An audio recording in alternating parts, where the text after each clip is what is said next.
Good afternoon, everyone. My name is Sharon Gerstel, and I have the pleasure of being the director of the UCLA Stavros Niarchos Foundation Center for the Study of Hellenic Culture.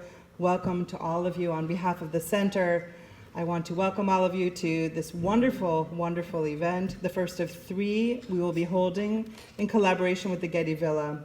These events are intended to deepen our understanding of the landmark exhibition, The Kingdom of Pylos, Warrior Princes of Mycenaean Greece. Such a sexy topic for everyone, I think. I hope you'll return for a lecture on Pylos and Minoan Crete on November 22nd, and a symposium on December 6th entitled Messenia to Mesopotamia, New Directions in the Art and Archaeology of the Second Millennium BCE. I want to thank my colleague David Schneller, Professor of Ancient Art and Archaeology in the UCLA Department of Art History, and Claire Lyons, Curator in the Department of Antiquities at the J. Paul Getty Museum, for putting together these exciting programs. And I would especially like to welcome today three very special colleagues from Greece: Nikolas Papadimitriou, Director of the Paul and Alexandra Canellopoulos Museum, sitting in the front. Raise your hand, you'll see him in a moment. Eleni Konstantinidi-Syvridi, Curator at the Hellenic National Archaeological Museum in Athens. Two amazing museums everybody should be visiting. And the very special Akis Goumas, master jewelry maker, behold my pin that I'm wearing, and historian of ancient craft technologies.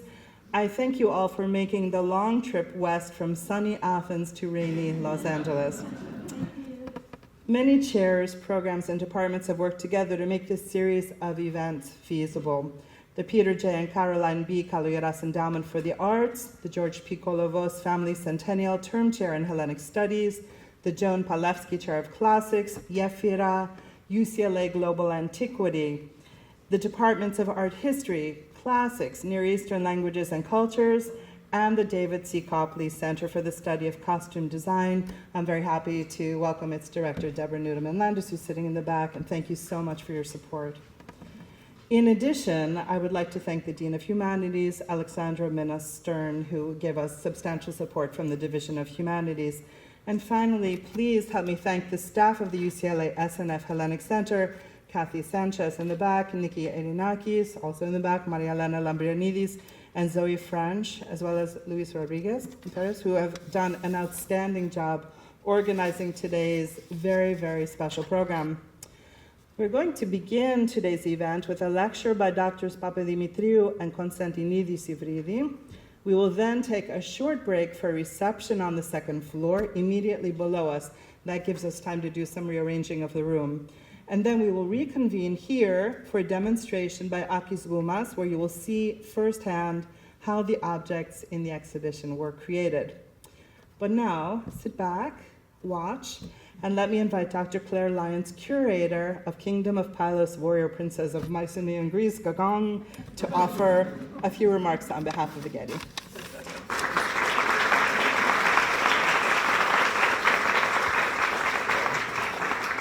Thanks so much, Sharon. On behalf of the Getty Museum, I'm pleased to welcome all of you to this first of several upcoming programs arranged in partnership with the Niarchos Foundation Center.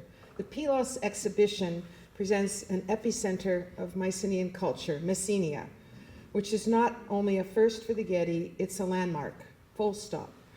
Most of the 230 objects that have come from museums and excavation storerooms in Kalamata, Pylos, Chora, and Athens have rarely, if ever, been shown outside of Greece.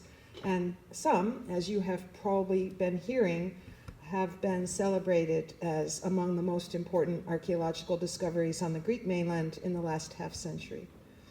These loans could never have ever happened without the unflagging support of the Hellenic Ministry of Culture and with the generous contributions of the University of Cincinnati, Palace of Nestor excavations at Pylos. The show is open until January 12th. If you haven't seen it yet, please don't miss it. So for the opportunity to dig deeper, I'm really grateful to Sharon Gerstel and to David Schneller, as well as their colleagues, for bringing these three much admired Greek partners to UCLA. In the galleries, visitors seeing the works from the grave of the Griffin warrior, the palace of Nestor, and 10 other sites always ask the same question: how were those incredible objects made? Well, we're about to get some answers from the foremost researchers on ancient art, craft, and technology: Nikolas Papadimitriou, Eleni, Konstantinidi-Syvridi, and Akis Goumas. For me, it was an especially proud moment to show you the exhibition that we have been working on together for the last almost 4 years. It was a lot of effort. I'm so grateful to you for your contributions. So now I'm going to, for the formalities, let me turn it over to David Schneller, and thanks for being here on this day.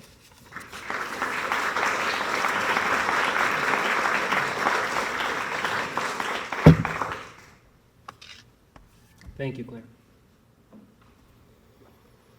All right. Thank you all for braving the rain.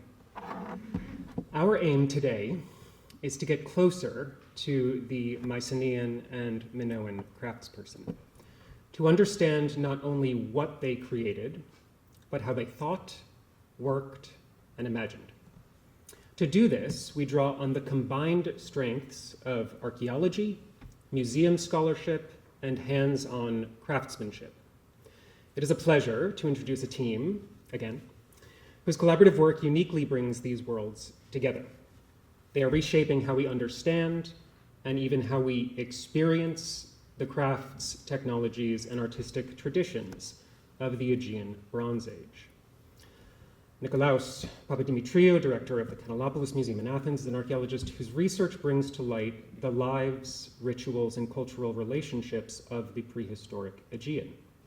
His work at sites such as Marathon, Thorikos, along with his deep study of Mycenaean burial practices and Mediterranean interconnections, provides the contextual framework that anchors this team's shared explorations of ancient craftsmanship.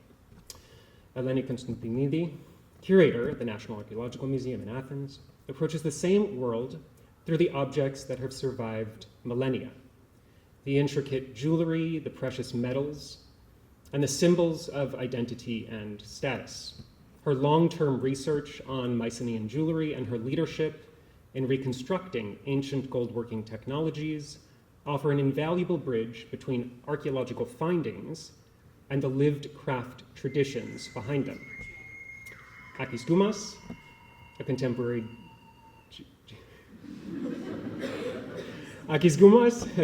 jeweler, a jewelry maker, and dedicated researcher of ancient techniques, brings these insights to life through the hands-on perspective of the craftsperson. His work in experimental archaeology, particularly in ancient goldworking and seal engraving, helps reveal the gestures, challenges, and creative choices that shaped Bronze Age artistry. His teaching, artistic practice, and international recognition enrich the team's ability to connect past and present through the language of craft. What makes these three individuals truly exceptional is not only their individual expertise, but the collaborative dialogue that they have cultivated over many years.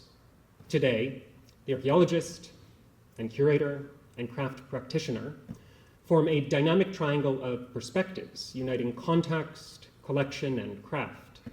Their partnership allows us to see ancient objects not simply as museum pieces, but as the products of human creativity, technological innovation, and cultural exchange.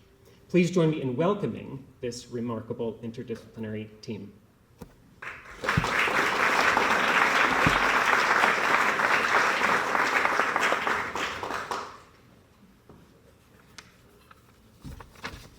So, good afternoon from me as well. I'm Nikolas Papadimitriou.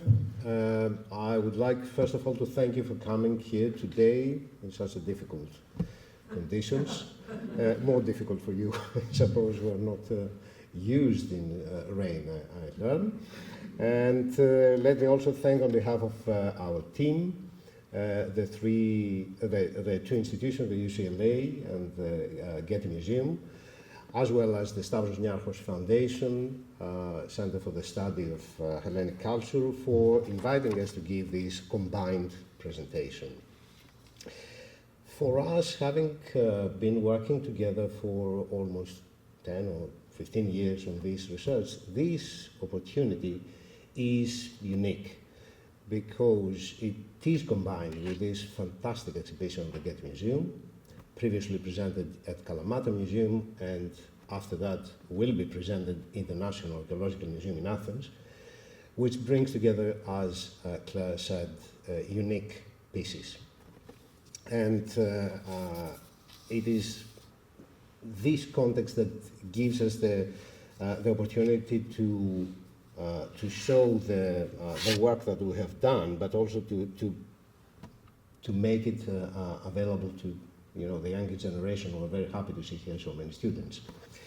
This exhibition focuses on one of the most important Mycenaean sites in the second millennium BC, but it also discusses relations with other cultural areas in the Aegean, such as Crete mainly. Let me make a very brief introduction for those who may not be very familiar with this period. In the second millennium BC in the Aegean, there were two great civilizations. One was the Minoan one, which was focused on Crete, on the island of Crete, but between the 19th and the 15th century BC, it exerted great influence over the entire southern Aegean, developing particularly close relations with some major sites like Mycenae itself, Pylos, and other places. The Mycenaean civilization developed in the area of the Peloponnese and central Greece, focusing on such sites as Mycenae, Pylos, and also Thebes, and influenced the entire southern Aegean during the 14th and the 13th century. So you may have noticed already that these two cultures are not entirely contemporaneous. Okay, so the greater development of the Minoan culture takes place between the 19th and the 15th century, when we have the appearance of these buildings, administrative complexes that we call palaces. And here you see the construction of the Palace of Knossos. By that time, in mainland Greece, the social elites that there are there, they prefer to build elaborate tombs like Tholos tombs or shaft graves, or graves like the Griffin Warrior grave, and to furnish them with exquisite offerings like the so-called Mask of Agamemnon that you see here. And it is only at a later stage, in the late 14th century, that they start building these complex palaces, these administrative complexes that we call palaces, usually on hilltops and usually protected with fortification walls. Despite this chronological difference, there is very close interaction between these two areas, Crete and mainland Greece, and especially between the main centers, Knossos, Mycenae, Pylos, Thebes, and other places. And this interaction doesn't involve only goods coming from here to there, but also ideas, technologies, and these things, like ideas and technologies, they don't travel alone, they travel with people. And they travel with artisans, they may travel with scribes, they may travel with merchants, so with all kinds of specialists. And we will try today to trace this kind of interaction at the level of craftsmanship between these areas. This becomes more interesting because both cultures were very extrovert, and they contacted with other cultures in the wider area of the Eastern Mediterranean, Central Mediterranean, and they imported a lot of precious materials from other places, like copper from Cyprus, ivory from Egypt or the Levant, gold from the Balkans, amber from Europe, and so on and so forth. We have also to point out that despite these illiterate societies, writing is only used within the palaces for administrative purposes. So they only make catalogs for taxation practically. So we do have some evidence for craftsmen and crafting practices. We have the mention of materials, we have the mention of craftspeople, but we don't have real texts, okay, to describe us how these things were happening. We don't have a Pliny of the Bronze Age, we don't have writers. So we have to be based on purely archaeological methods in order to learn how these exquisite objects were made. And what we will ask today is how they were made, how such a beautiful vessel, such a kylix, was made out of a sheet of gold, which is the way it was made, or this unique siltstone was made out of a flat piece of agate. And by asking this question, we don't really look only on the technical aspects of that, but also in the intangible aspects of the past. How we try to understand how the artists worked, how they thought, and how they solved problems. Now, how do we study craft technologies? First of all, with very, very hard work, visual work, macroscopic work, and work under the microscope, where what we try to do is to study the traces that tools have left on the objects, tool marks, or techniques, or the errors that they have made, the artists have made. And after that, we do what we call archaeometry, so we applied sciences on identifying, for example, the chemical composition of metals or of organic materials. And this is extremely instructive, and you will see later why.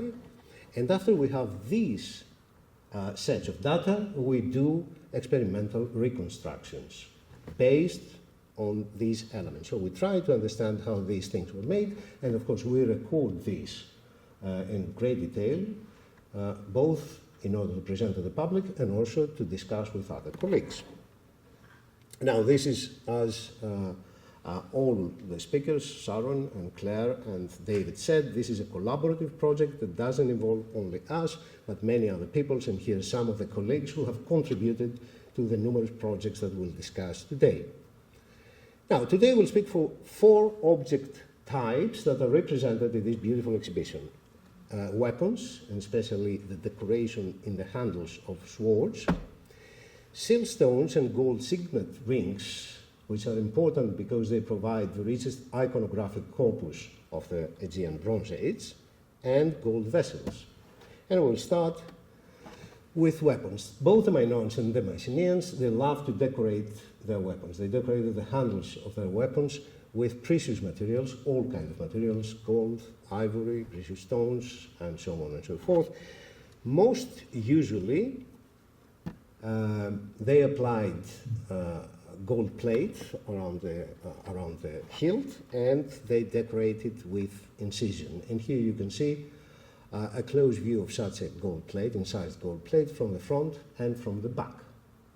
But in this excavation that gave the impetus for the current exhibition, the excavation of the Griffin Warrior Tomb, Davis and Stoker found a very similar sword, which, however, is decorated with another technique, which is called gold embroidery. It looks like being decorated with gold plate, but in fact it is not. The decoration consists of thousands of these gold particles, L-shaped gold particles. You can see the dimensions there, they're almost 3 millimeters. And we will see how, but before we see how, let me explain that the handles of the weapons, they have a metallic part and they have an organic part. The hilt plate consists of ivory or bone. It is on this material that any kind of decoration is applied. And once the decoration is completed, the hilt plate is riveted to the metallic part, okay? So the Griffin Warrior Tomb sword belong to a very well-known category, and at least 2 of these swords are decorated in the same technique. And they are less well preserved, and this is extremely useful for us because it is the destroyed objects that help us study the technology. If you have a fully preserved object, it's very difficult to understand the technology because it is polished. You know, you cannot cut it in half in order to find out how it was made. One of these, both were found in extremely rich, all embroidered objects were found in extremely rich burials, but one of them was found in a very similar type of burial, the burial of a warrior with a bronze panoply at Vendra. So let's see how this decoration was made. In the hilt of this was from the Tholos tomb at Vendra in the Argolid, northeast Peloponnese. We can see part of this decoration, a very small part, which, if we see close, looks like being made of a flat plate, gold plate, but at the lower part, there are these stripes there, okay? And if we see this from the side, we see that they have this L-shaped form, like the thing that we saw before. There are always scales in these photos, so you can understand the size of these things. And now we will show you a detached part, which usually is the kind of things that we don't examine. But when we examine this under the microscope, we show that this very flat, otherwise, piece has this shape from the side, so there are these protruding nails, and if you see it from the back, it has this form, L-shaped stripes, which are set one next to the other, but not, but in this zigzag position, which reminds us of a brickwork pattern, okay, which help them be better set up on the organic plate. From the same sword, we have a very small part of the pommel.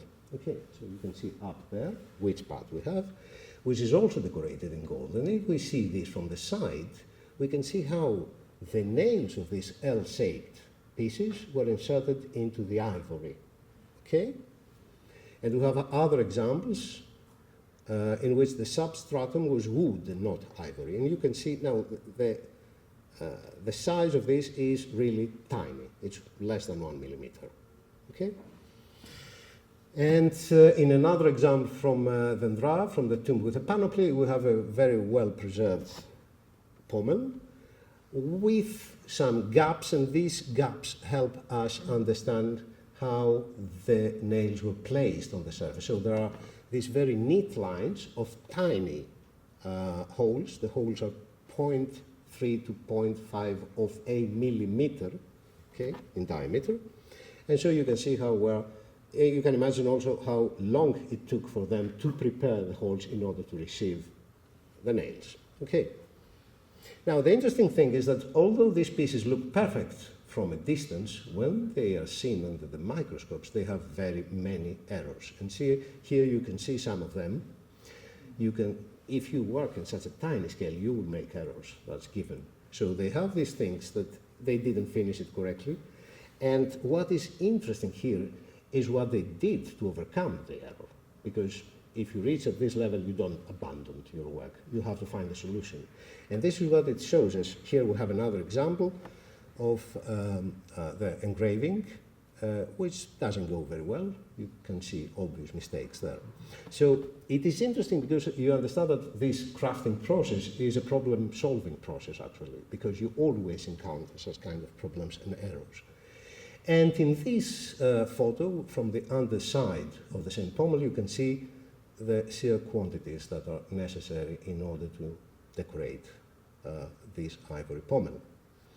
In fact, Axel Persson, when he was excavating the Tholos tomb at Vendra, he found 5,000 of these L-shaped gold pieces, which were needed in order to decorate the pommel and the hilt.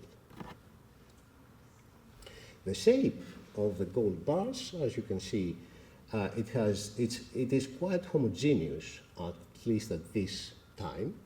The length varies from 2 to 4 millimeters.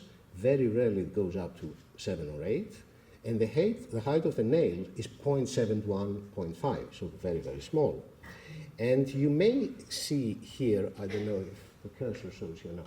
But you may see here these diagonal lines. You will see in the next picture as well. And these lines are the characteristic mark of this technique of what we call strip twisting. So the craftspeople, they take a golden strip and they just twist it. Okay. And this leaves this characteristic mark on the metal. After that, we did the archaeometric analysis, and that was really very impressive and very unexpected. Almost all pieces gave results of 98 to 99%. Well, let me tell you that the natural gold, the gold as found is natural, is usually naturally alloyed with silver and other elements, and usually have something at the level of 85, 83%. So 98 to 99 means that this gold was refined. But we don't have evidence for refinement before the archaic period, before the time that people started making coins. So here you have a very special example, and we do have such examples from Egypt, from other places, that they do gold enrichment, as we call it, with techniques which are not very well known, at a period that was not a common practice. Now here we can see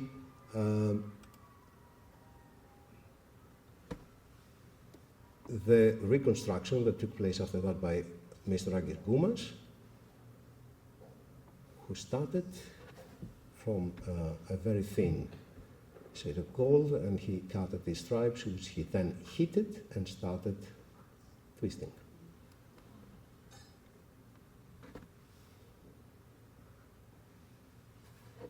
Now, by twisting, one can make wire, but not very tight. So after that, he had to roll these pieces between two hard surfaces, here wood and marble, in order to make them tighter. And here you can see the difference. After that, he used the chisel. All the tools are custom-made in order to cut the final pieces. And from now on, all the shooting is by a microscope, because it was impossible to see it otherwise. And here you can see the size. It's the head of a match. Then with the tweezers, he started bending the gold element to take this L form, L shape.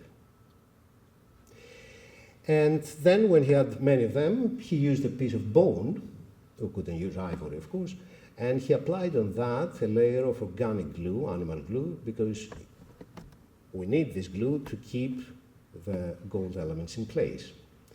Then with a pointed tool, he opened the holes, and you see how close it's to each other. And then he started placing these in the hole. It was very difficult to keep them straight, because they moved just like that. It was very funny. That's the 10th or 11th take of this movement.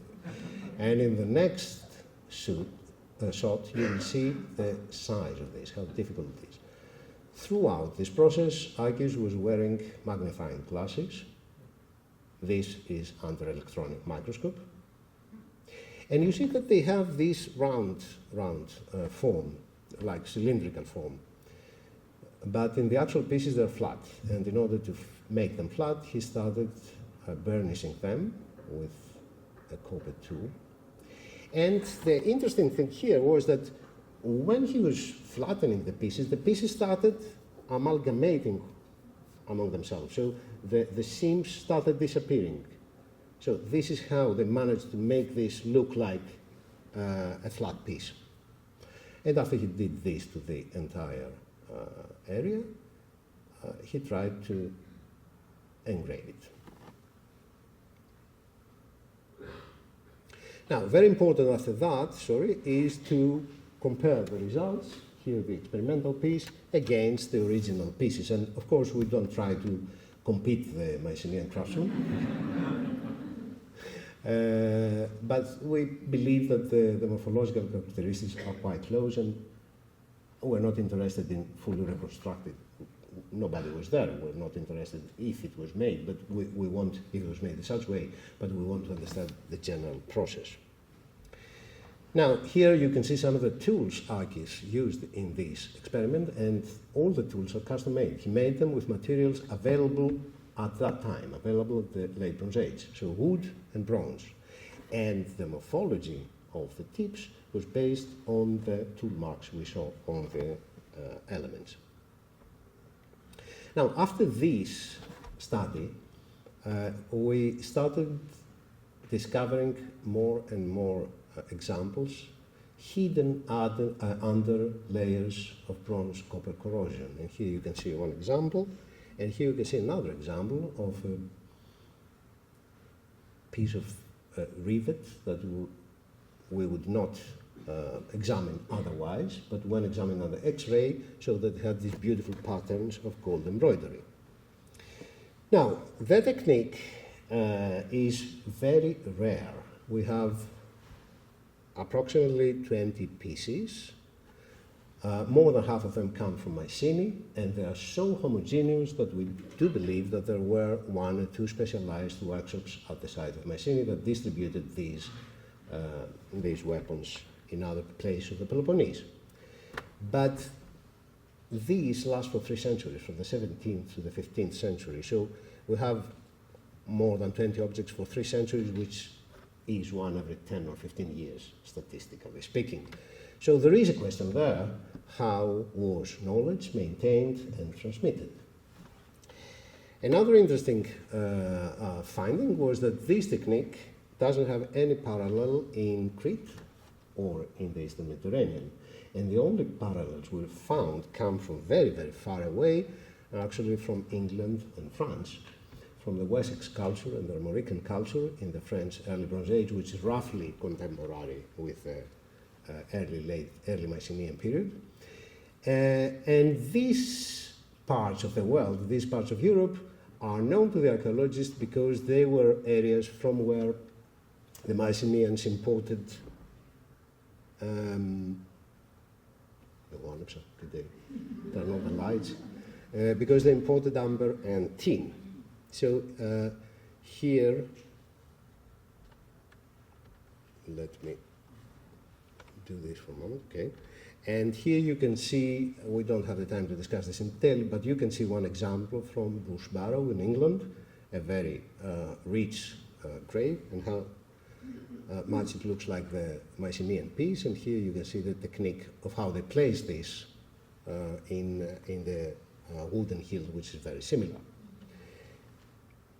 Now, the second topic that we're going to speak about is seal stones and gold signet rings. So these objects that they look like ornaments, but in the Aegean they were also used as sealing devices, okay, to seal documents and objects. And although they share the same iconography, they cannot have been more distant in the way they were made. So when they examine combined, they give a nice example of what we call cross-craft interaction. So craftsmen from different areas doing similar things.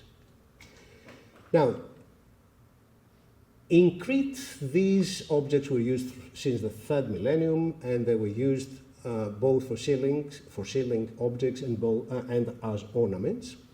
And they were made of soft materials until the 18th century, when they started using also harder materials. I will explain what I mean by that. By contrast, in mainland Greece, they started being used in the 18th century, and they were initially used only as ornaments. Only in the later part, they were used as administrative objects as for sealing. So there's no doubt that they were invented in Crete, and they came in mainland Greece as Minoan influence. When we speak about soft materials, we speak about materials like steatite, ivory bone, materials that can be worked with copper, bronze, and obsidian. And I will not explain this, but the hardness is based on what we call the Mohs scale of mineral hardness. That's a geological tool. And in the site of Mallia in Crete, in this palatial city center, a workshop has been found which has given unfinished seals. Unfinished examples are very useful because they show us previous stages of the work, tools, as well as waste material, what was thrown away from this process.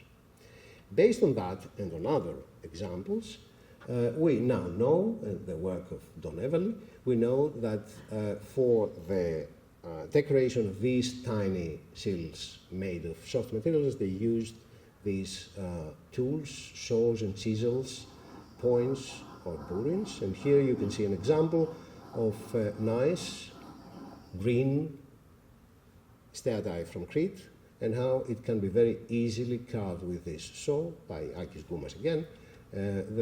He has made the tool out of copper. So it is a quite a straightforward job. Here are the tool marks, and here you can see on the top the modern tool marks, and on the bottom the ancient ones, and they look quite similar. And it is important because we can now understand that in order to engrave such a soft material, they used an outline process. So they outlined the animal or whatever else, and then they used other tools in order to carve the interior. They also used tools in order to make various types of circles, and that would be very boring otherwise, but these tools were probably triggered a major revolution in crafting techniques. So they could be used like that, but at some point they start having these multiple circles which were made of these fork-like tools. And the fork-like tools were worked most probably with some kind of mechanical rotating device.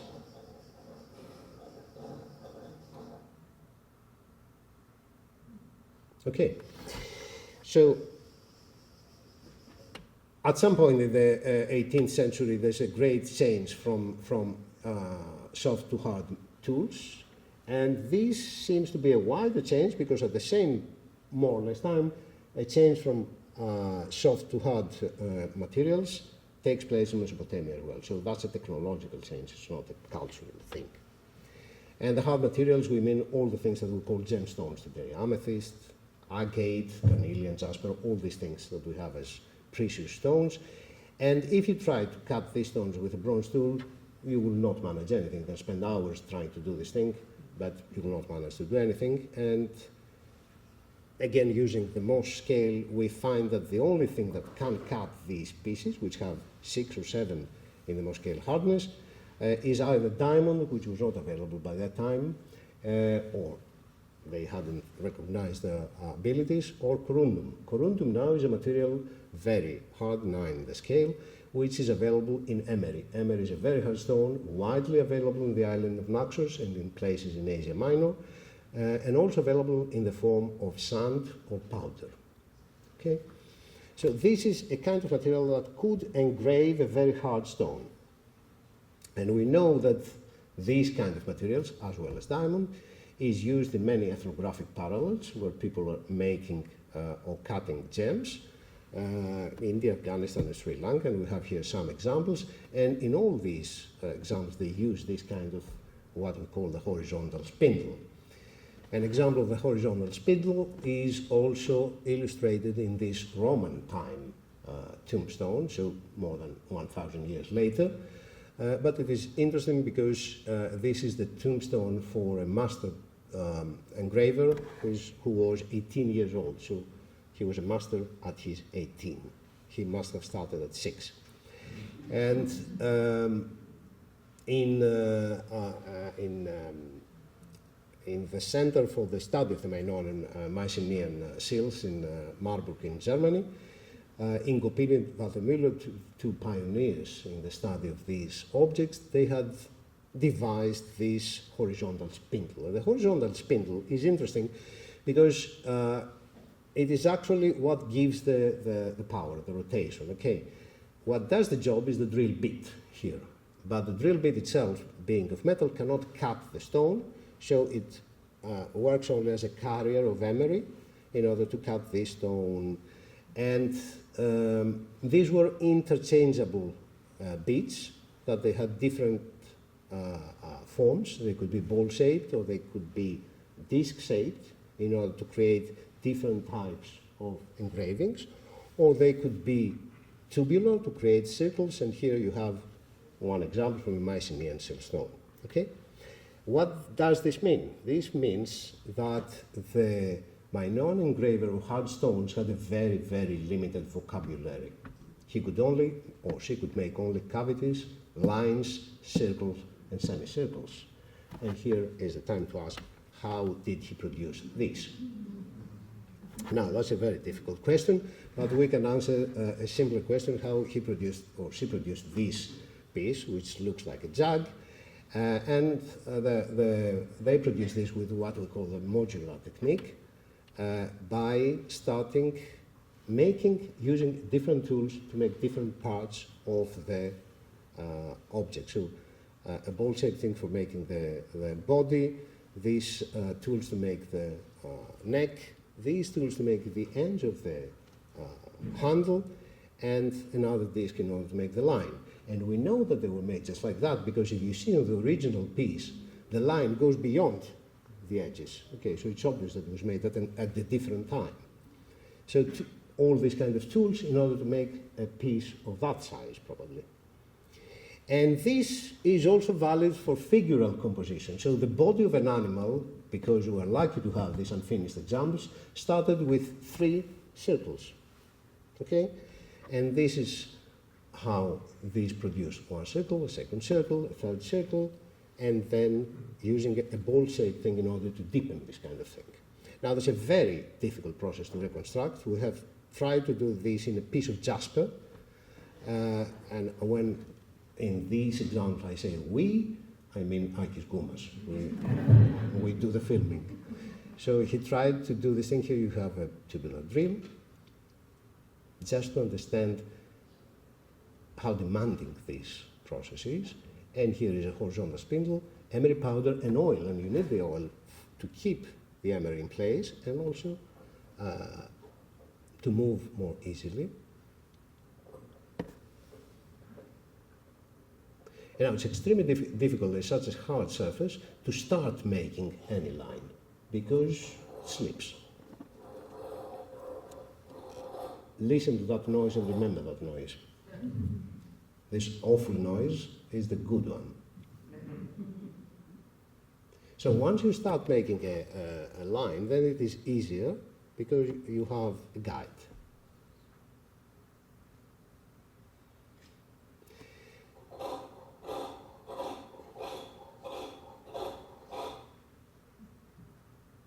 And the artisan has to apply these kind of materials again and again and again. And after he creates these kind of initial motifs, these circles, and here the same process has to be repeated for the next ones.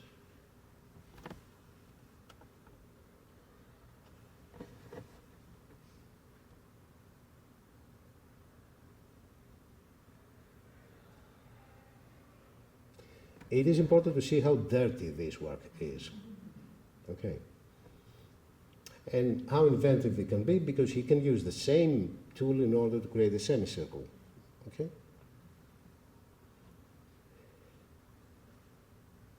And after that, they can use these ball-shaped tools in order to deepen the element.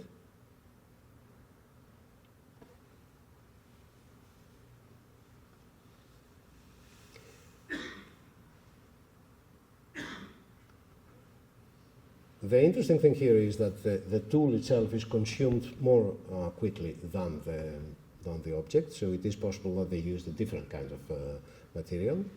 And then with another tool, they make the linear motifs, like the legs, or and they could use different type of discs in order to create different elements.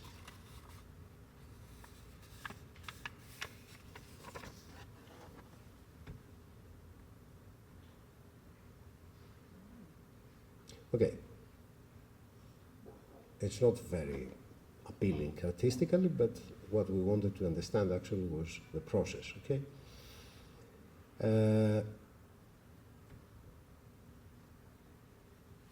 Okay, let's move on now. Now, what we have here, because what we wanted to understand here is how this innovation happens. And this innovation includes a change in the logic of the design. In the beginning, you have a linear design, okay, which is quite more simple than the modular one, which is much more abstract and synthetic.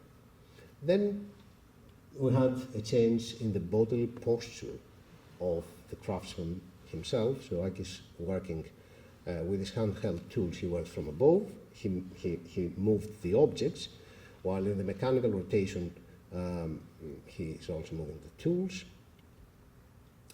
There was a great change in the visibility because with the soft materials, he could see very well what he was doing, while in the mechanical rotation, there was a mess. So he had to stop every now and then, clean the area, make a cast in soft material, or listen also whether you can hear this crunchy sound, which means that the emery is in contact with the surface. And this makes this process a very multisensory process. And also there is a question of scale. This beautiful object, which is 3.6 centimeters, comes from this huge place and still has all these details. And it is possible that in order to reach at this level, the craftsman had to scale down, to start from a bigger thing and gradually go down. And still, there are many questions that are open. So whether it was one artisan working this tool or two artisans, whether he worked with these tools that we used, which has a back and forth movement, or he had a much more developed tool that gave in one direction spin, and so on and so forth. So much with the siltstones. I would like to thank you for your attention, and we will continue with Eleni Konstantinidi, who will speak about the gold. As you had the chance to just observe, seals and signet rings undoubtedly constitute the crowning achievement of Creto-Mycenaean minor arts. Unfortunately, their small scale does not allow us to appreciate with the naked eye details either in their manufacture or their iconography that attest to the advanced level of craftsmanship of their creators.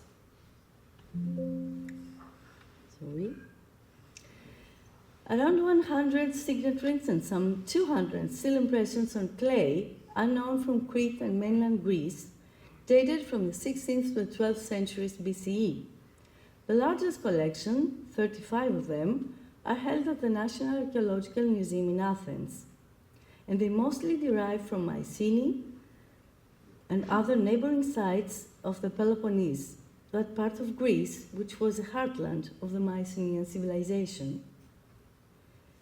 As we examined all 35 signet rings, each gave us a unique information, depending on the gold alloy, the thickness of the metal plate, and ultimately, the craftsman's experience.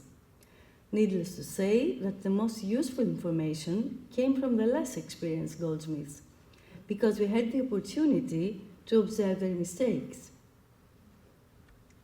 In our effort to reconstruct the stages of their manufacture, we utilized all available material from our storerooms: semi-finished, broken rings, stone molds, and clay ceilings. The type that generally yielded the most numerous and finest examples during the period has an oval bezel with a curved back, you see here on the left, in order to adapt to the shape of the finger.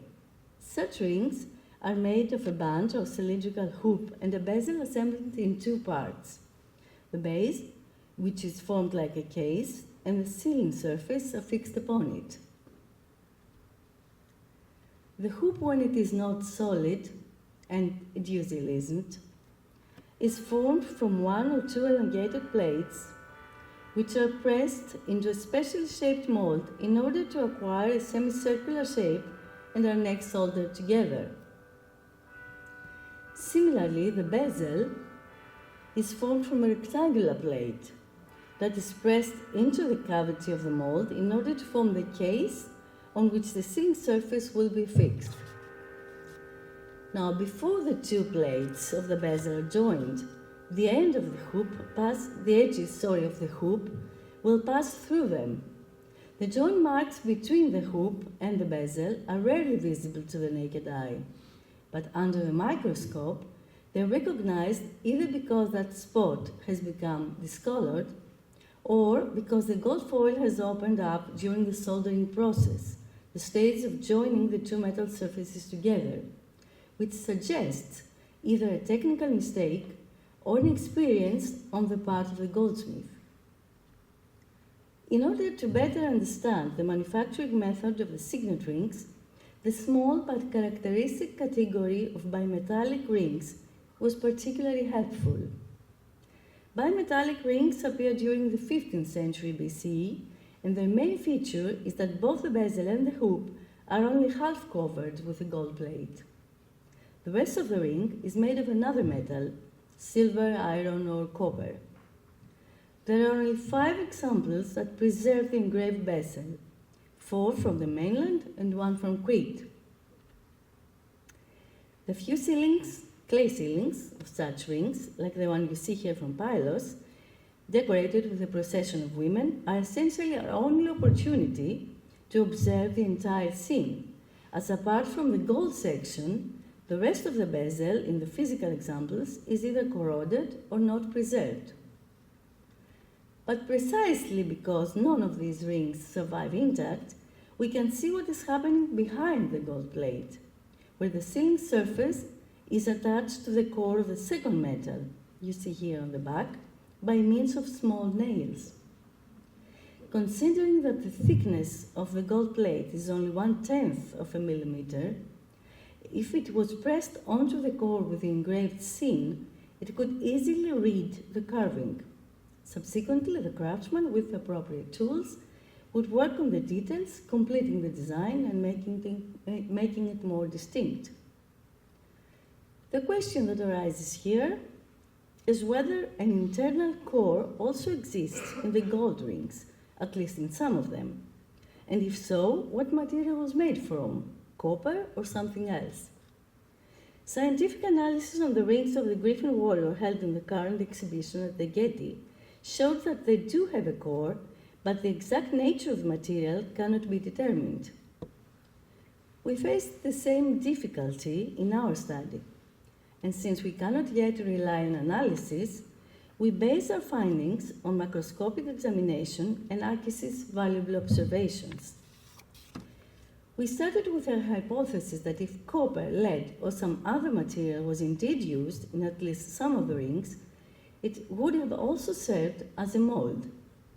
Furthermore, the manufacturing method, that is, whether a ring would be hollow or not, would also depend on the thickness of the metal, the purity of the gold alloy, purer gold means softer, and some other technical characteristics. The choice of an internal core would not make sense for very thin plates, as the carving tool needs a depth of at least 1 millimeter, but it would not make sense for a great thickness either, since then the gold plate could be quite durable on its own, especially if it was low carat, which means harder. To confirm these observations, we paid particular attention to rings that have the appropriate thickness and a gold content ranging from 60 to 70%, and notice the following. Some scenes on these rings usually have preliminary sketch lines, as you see here on the finger on the left and on the ground line, and here next to the man's spear and again on the ground line. What does this show us? That the craftsman has freedom of movement. He makes errors that he later corrects. Consequently, wherever there are traces of preliminary sketches, it is more likely that the scenes were not struck upon a core. Furthermore, on some ceiling surfaces there are holes which opened either mechanically in modern times or from the metal's wear and suggest that the bezel is hollow, at least now, which does not mean that the bezel was hollow originally. It is possible that some material existed internally, as we know, for example, that was the case with the gold relief beads, the contemporary gold relief beads, which consisted of 2 gold foils soldered together. The interior, after analysis, showed that they were filled with magnetite or emery, probably in order to maintain their shape and also to make them appear solid. Of the 35 signet rings, only 3 are made of solid hoop and bezel. 2 of them come from a hoard of gold objects found in Mycenae and are probably products of the same workshop, perhaps the same craftsman, while the third one comes from a tomb, again in Mycenae. The 3 partly preserved stone molds you see here were obviously used for the manufacture of such rings. The fragmentary molds help us to visually reconstruct how they could have formed, together with the 4th one, a composite casting mold. Similar molds for hoops have been found in Crete, Mycenae, Thebes in central Greece, and Engome in Cyprus.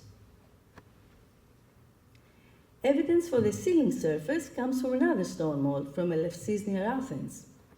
One side of it was used for making hoops, on the top left, while the other bears the scene of 2 women approaching an altar. The mold is made of steatite, as are most known molds of the time, a relatively soft stone that is easily carved. The direction of the women to the right on the mold, when in the corresponding scenes on the rings they moved to the left, led us to the hypothesis that the mold was not used for impressing onto gold directly, but for an intermediate stage, a copper plate or wax, for example, which was then used as a substrate for the gold. For the purposes of the present paper, Akis proceeded with the experimental construction for the bezel, starting from the composite mold itself, which he made of steatite, with the primary goal of determining how resistant the stone is to high temperature. To prevent it from breaking, the stone was heated to a very mild temperature. Normally, it would require at least 15 minutes at 600 degrees Celsius. Nevertheless, the edges of the mold broke immediately after the first use. The experiment was done successively with copper, silver, and wax, and we finally concluded that the stone molds were probably intended for casting a wax model and subsequently making a ring using the lost wax technique. Another object that gave us information about their manufacture is a lead ring with a bezel. On the outer surface of the hoop, there is a small spherical protrusion, which shows us where the metal was poured into the mold. As the protrusion has not been removed, it is probable that it served as a template for making single-use molds from clay wax, for example, or even as an archive. Until recently, goldsmiths in Greece and probably elsewhere too kept an archive of the models they made in lead because it is an easy-to-work and economical metal. Finally, as in all our experiments, we also focus on the tools themselves. These actually constitute the signature of the goldsmith or the workshop. The details that differentiate the quality of the work, such as the accuracy of the engraved lines, depend on the material, size, and shape of the tool's tip. Regarding the material, these tools, or the tip, were probably made of a copper alloy rich in tin to be more durable. In any case, such delicate tools would not have survived due to corrosion. The size and shape can be recognized from the trace left by each strike on the surface. For example, on the so-called ring of Theseus with the bull leaping scene, the acrobat's arm has been formed by continuous ellipsoidal marks, with the largest being 7/10 of a millimeter thick. So we know that the tool used had an oval tip, and its size was 2/3 of a millimeter. And here you see the basic tools used by Akis for chasing and engraving gold. The chisel with a rounded tip at the top renders concave shapes by striking with a hammer, such as the belly of the animals, while the chisel with a pointed tip creates lines, such as the legs and tails, either by simple hand pressure or again with a hammer, depending on the hardness and thickness of the plate. In both tools, the tip is approximately 0.5 millimeter. Goldsmiths during the late Bronze Age had also mastered the making and decoration of elaborate vessels from precious metals. These were typical grave goods in elite tombs, destined for feasting ceremonies, either funerary banquets or for various social occasions, as seen in the contemporary iconography from both Crete and mainland Greece.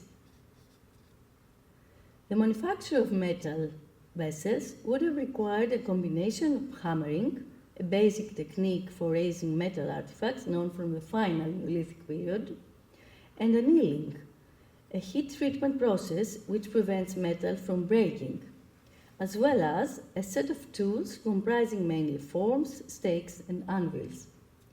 A number of stone and bronze hammering tools has been revealed in the archaeological context, either in sites of metallurgical activities or in hoards. There must also have been tools of wood, bone, and horn. However, none has survived or identified in the archaeological context. The most renowned vessels of the period are the 2 gold cups from a tomb in Laconia, known as the Vafio camps, famous for their exquisite narrative scenes with the almost three-dimensional figures. Among the most intricate examples of metal vessels are 4 kylikes from the hoard found in the citadel of Mycenae already mentioned. The kylikes attracted our attention for the interest they present both archaeologically and technically. Archaeologically, because the cases of Mycenaean identical artifacts with specific characteristics are very limited and always come from different contexts. The discovery of 4 almost identical gold vessels in the same context is so far unique. Technically, because they present features not seen in Mycenaean vessels, like the cast tubular handles, observed on Minoan vessels. At first sight, the impression given by the 4 kylikes is that they all form the products of a single workshop and were destined for the same person. Each of them consists of 3 parts: the stem and the body joined with minuscule rivets forming a seam, and the handles in the shape of dogs' heads biting the rim, which were cast. A closer inspection, however, reveals the hands of more than one craftsman with different degrees of skill. In support of that, the variation in the thickness of the vessel's walls indicates that the kylikes were not made by the same person or simultaneously, as they would have been raised by a disc billet of the same dimensions. The analysis in the chemistry laboratory of NAM confirmed a variation in weight and alloy composition of the 4 vessels. The riveted seam appears mostly on large bronze vessels, usually of 3 horizontal sections, base, walls, and rim, but also on smaller vessels of gold, silver, and bronze, dated in the 15th century BCE. And although several examples are known from the mainland, this seems to be the signature of Cretan workshops. On the most elegant kylikes, a graceful curve forms the outline from the bowl to the length, and the seam joining them is masterly fitted by means of 19 rivets. Special care is also noted on the tender rendering of the dogs' heads and the join of the handle to the rim and body. Every little detail betrays the work of a great artist. None of the other 3 vessels is like it, either aesthetically or technically. On the contrary, the edge of the stem does not fit well on the body, and moreover, the fact that their walls were not thick enough to withstand the hammer strikes is probably responsible for the extensive conservation treatment performed in modern times because of the cracks they suffered. Again here, in order to cross-check whether our conclusions about the manufacturing techniques were correct, and to identify stages which have not left traces on the artifacts, we decided to conduct experimental reconstruction of the calyx. The experiment was made in copper, for obvious reasons. The difference in hardness between a gold alloy of the consistency that scientific analysis gave us and copper is not large and allows for similar technical treatment. All stages of manufacture that concern the hammering technique, leaving out the making of the cast handles, which deserves a separate study, have been reconstructed by Akis, who also made anew or adjusted the tools so that they correspond to the traces examined on the surface of the vessels.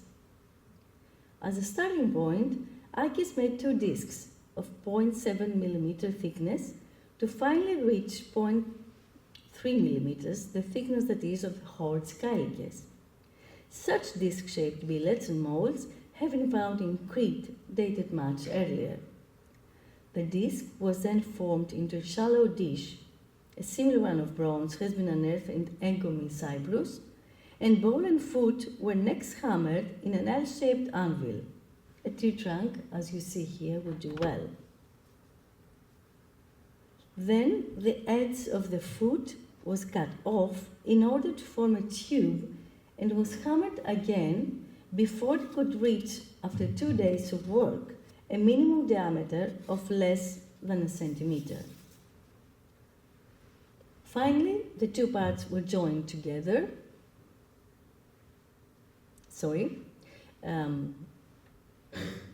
Finally, the two parts were joined together, and here you see them without the rivets. The tools used, the anvils and the hammers, were made of wood because the marks left on the calyx surfaces betray shallow strikes that can only be achieved by wood. A metal hammer would cause deeper strikes and would easily crack the surface. However, metal tools, both anvil and hammer, were used at the last stage, after the formation of the vessel, in order to strengthen the metal rivets. The rich record of gold work from late Bronze Age Greece is owed to the fact that the Mycenaeans chose to deposit large quantities of precious objects in the burial places of their elite, in an effort to demonstrate prestige and social status for the deceased. Despite the wealth of evidence on gold work, there are still many unanswered questions on the technology of the artifacts. However, the combination of macroscopic observations, laboratory analysis, and experimental reconstruction have allowed us to identify the possible steps that the Mycenaean craftsmen followed for their manufacture, a potential chain of movements.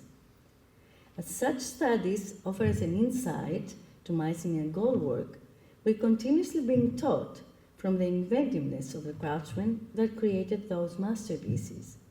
Especially to what concerns the experimental reconstruction, we become more and more convinced that it is a useful tool in the research of ancient technology and ultimately in the study of ancient societies and of how knowledge was transferred between regions and across generations. Thank you very much.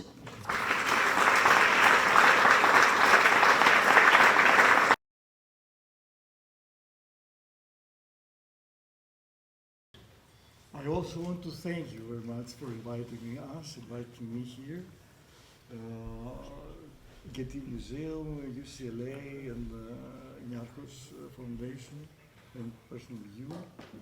And believe that it's a unique opportunity for a craftsman, me, to be in this room and try to explain you, to share with you the knowledge which I have learned also.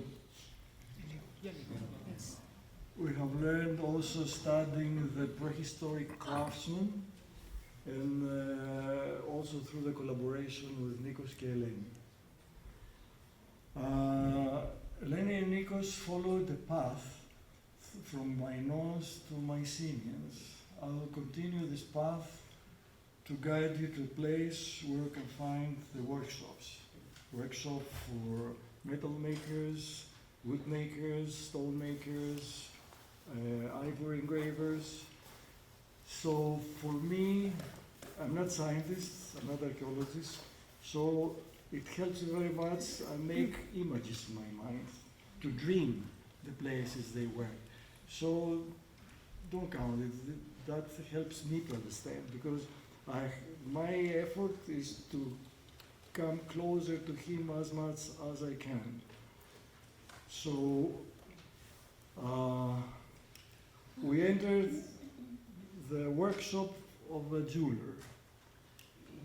So before I explain you the tools, I will explain you what is my work in this collaboration projects. We haven't found, the archaeologists haven't found any tools, or because they are very small, or because they can't identify them, or because they are destroyed from the corrosion. So my work, the only thing which I have, is the toolbox. So the first thing is I studied the tool marks with the naked eyes. If I was younger, it was much better. If I was 18 or 17, it could be much better. Then we magnify lenses, this, and then we go to microscopes. For me, these different stages help me to go to smaller dimensions. So the same thing happens when we work. When we work something, we don't go at a deeper. Always we work in levels. So also in levels, I want to understand what I have in front of me. The second thing is if I see a tool mark after hours working with a microscope, not just see this, okay. Many days also with Eleni, we were working on rings. 9 o'clock in the morning, I had an idea. 2 o'clock in the morning, everything has changed. Because I will talk with Eleni, I will talk with the conservator, and always something changes. So, also that if I do it after some days or weeks, and I have studied some things, maybe also this idea has changed. So afterwards, I have to guess the shape of the tool. Guess is because I have worked. I'm 40 years as a jeweler. I can understand what about the tools and what about the tool marks. So I guess the shape of the tool. I try to make it, and then I have to learn how to work with the tool, because this is very important. I have to give time to my body to understand the gesture, understand the movement. You don't understand the movement by holding the tool. And then by doing this, you develop the shape of the tool. Sometimes it takes months, it takes days, it depends on the tool. And then when the tool mark from modern tool becomes similar under the microscope with the original one, then we say maybe the tool was like this. So I'm not sure, maybe. And start working and start also through repetition, as Nikos and said that the only way to understand making something as better as we can is repetition. Repetition, observation. Observation always helps us that the next movement, the next gesture will be better. We don't do it mechanically. Every time we do a movement, we see the results, and then we make the next. And then, so through this repetition, all the knowledge comes to our body, to our muscles. And this memory is very important. So I believe that in order to go to very small dimensions, you have to do it in a bigger dimension that goes slowly, slowly, slowly. Of course, it depends on the age, it depends on the eyes, but you need, the body needs this knowledge. It's not only eyes, we need this knowledge. And afterwards, we have, through repetition, the movement must be smooth when you work. This means that the tool and the body become one. The tool will be extension of our body. Then the results are the best we can. So let's start playing. Because for me, it's very serious, but I prefer to feel it like playing. So, the tools now. the tools are personal. The tools have the identity of the maker because they can't buy the tools. They don't have a wood. So this is why I believe that they work in the same place, many craftsmen, because they advise each other, they share knowledge each other. The ceramist knows better to work with the flame, the fire than the metalsmith. Also, they copy each other. And so this is my personal hammer. This is made out of bronze. The shape has been made by studying several vessels. And I see when then I use it, I have the same tool marks on the vessel.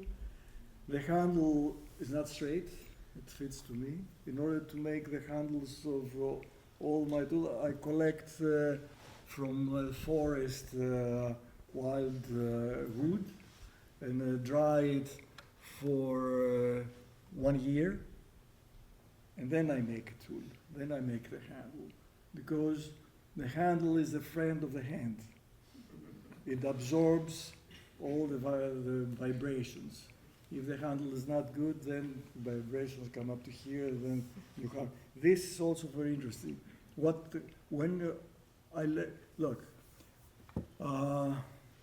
I started working with Nikos and Eleni about from 2006, 2007, something like this.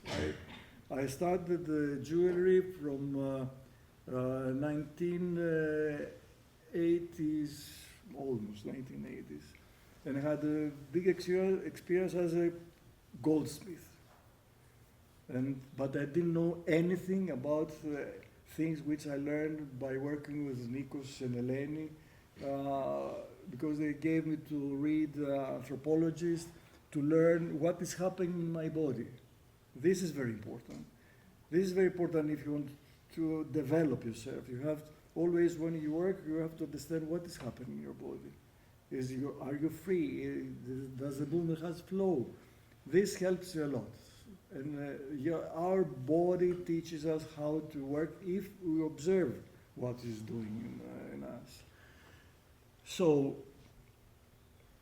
also this one is a totally different hammer because when you're hammering small dimensions, you can't see. So there's a round tool. Very useful, also a wooden hammer. And because a wooden hammer is very light, you have to give weight and you have to find the best way because the hammer doesn't need to be strong. The hammer is to control speed and control to work it on one plane.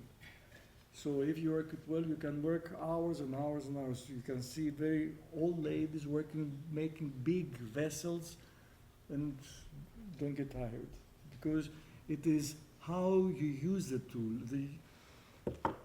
And another tool is the drill.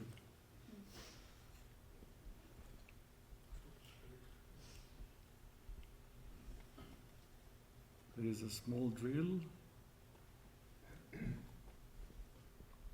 and it works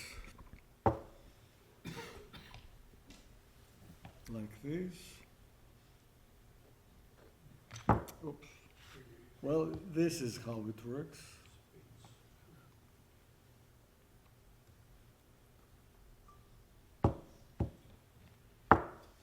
It's not stable, but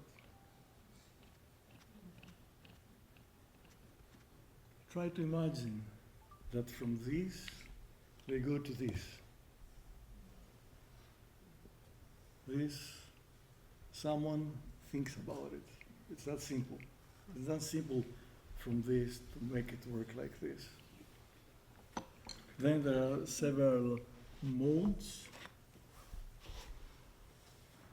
And repoussé, I just described what I have in front of me. Then I show how they work. My blue pipe, which is very interesting, also the lamp, which I use. Everything you see in the museums, gold pieces, everything is soldered in this way, with a blue pipe, or sometimes in a kiln. but I believe that they are working this.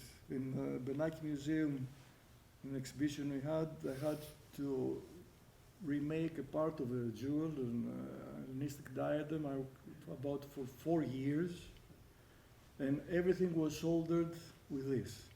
I can raise temperature up to 920, 930 degrees, and I always have an electronic to melt, because pure gold melts 1,400, and I raise it up to 900, 500 in order not to melt the basic metal. Another very important tool is this, made out of bone. After all these experiments we do, we found that bone is a more friendly material when you work with very, very thin gold leaves. You don't damage them. They are very friendly. And this is a cutter. They don't have scissors. Sorry, the bone is for burnishing or burning? Not only for burnishing. I'll show it when we do take copies from the molds. This is a cutter. They don't have scissors, so everything is cut with a tool.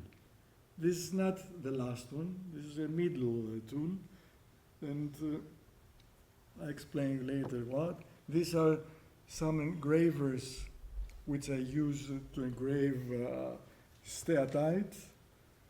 And this is emery stone, because we use so much emery dust for this, and always a question how you make dust.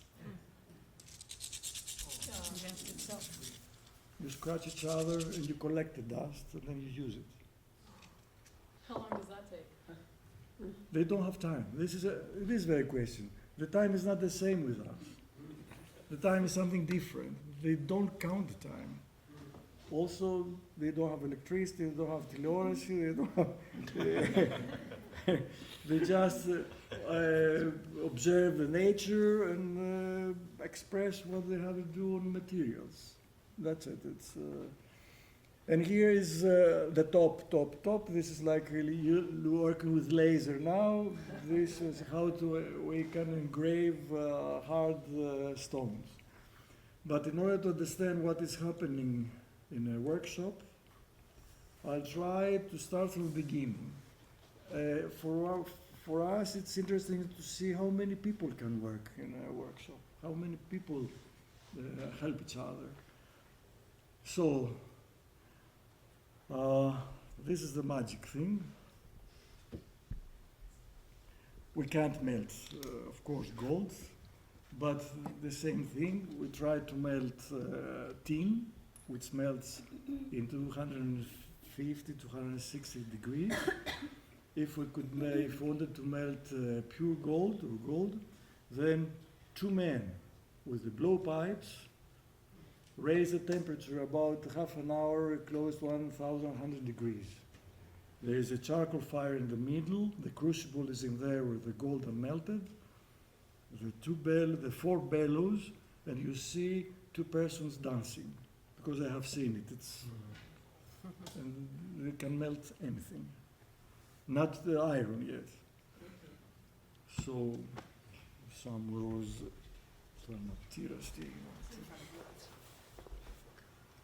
I got the light or something. It's on top. Oh, no. In here, we use alcohol, not pure alcohol, because it doesn't smell, it doesn't do anything. They used oil or fat. It had thicker flame and keeping for longer. This is why there are these 2 holes. This is the 5th lamp, because always to develop it, you need something better.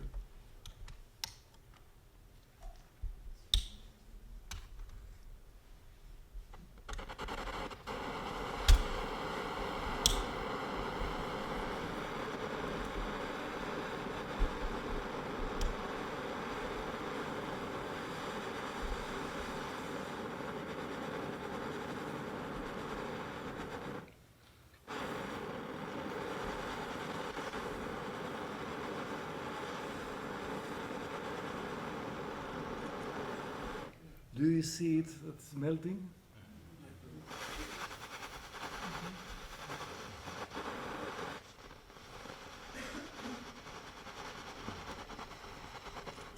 Then I pour it in a mold.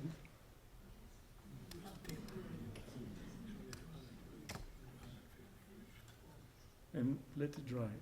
Let it cool. I love that we can hear the exact moment you pause to take a breath. Ask musicians. Well, you don't breathe here. So is it the blowing that increases temperature? I can control, I can increase Yeah. that. Or I change the blowpipe sometimes. Okay. But yes, of course. So Yeah. you use the pipe technique so you can control the heat better than putting it simply on top of the flame? I didn't understand. Can you control the heat better using the pipe rather than putting the material on top of the flame?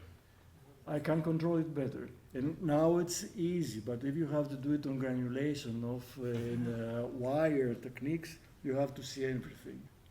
Or if you have very good control in Hellenistic period, maybe kiln, then you can use it. But for me, here I can control it. And have you tried it with clay? The Mold? Yes, this. With clay this, Yeah, made of clay. I'm a metalsmith. So it is made out of a flat piece of metal of a thickness 0.7 millimeter, and working on an anvil. Then you raise it, then you close it, and it is this. You understand that my personal tools have my analogies. I work with the hands. But also, what is interesting in the flame is to find the heart of the flame, where the most of the energy is. Now, slowly, it went down because I haven't worked a lot to let the alcohol connect with this one, and slowly it will happen. Then the next step is this. Imagine that it's gold. What material are you using for the mold? Clay.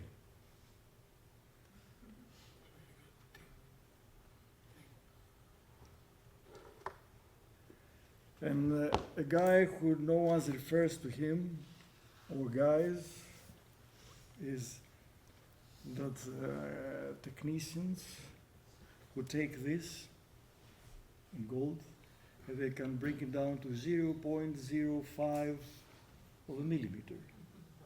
This means that this guy has a very good rhythm and he can control his strength.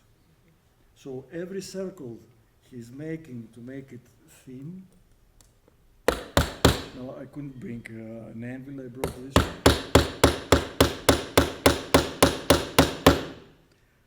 What? No. Always you need someone to help you. This is group work. See my hammer, that it's free in my hand. The only thing which I had to control.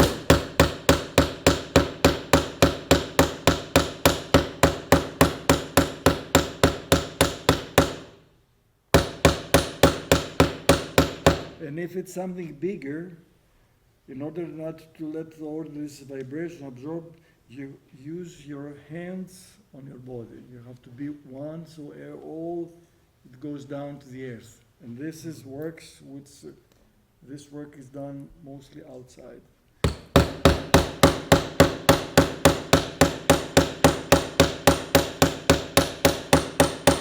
So see, this is from this thickness I can do, and then it expands. So in gold, if you have a piece like this, you can make a disc that big of 0.1, 0.05, much bigger. How they can see the thickness? Well, you see most of the instruments have this shape. This is also the body of the craftsman is a tool. So if you read Theophilos about 18th century, they describe people who could understand the thickness of the metals just by touching. One is touching and the other is the sound they do. Here are some samples of different thicknesses. They make different sounds, and this is 0.5, 0.05. It's very, very thin. And by this, they can understand they don't care about how thick. They just want to know that is it useful for what I want to do? And then they continue. To do what? This is the question. So, this is my imagination. It's not that if, because I have seen people working together in the Monastiraki in Greece years ago, before they destroyed it, you could see in plays that different craftsmen working together, drinking together, smoking different things, and sharing or copying one another. So try to imagine that there is a ceramist who tries to decorate a vase, and then the question is, because the metalsmith is jealous, how can I do it? And maybe he invents the technique of repoussé. The technique of repoussé, and it's the other glasses, needs some very, very basic tools, which one is line or small dots with a linear. And this is interesting to listen to it.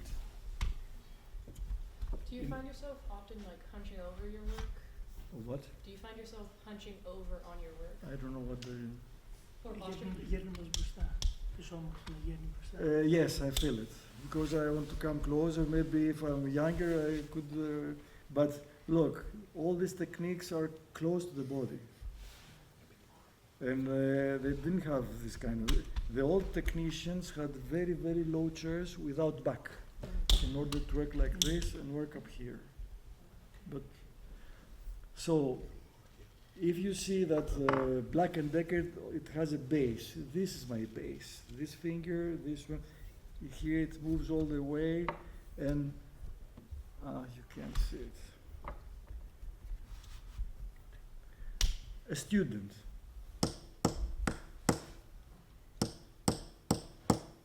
Someone who knows better. And then the technician, you just listen the line. He doesn't see it. He just works. This is important for us. By looking the rhythm of every tool mark, we can understand the level of the technician. So the first is to make the design, then you make it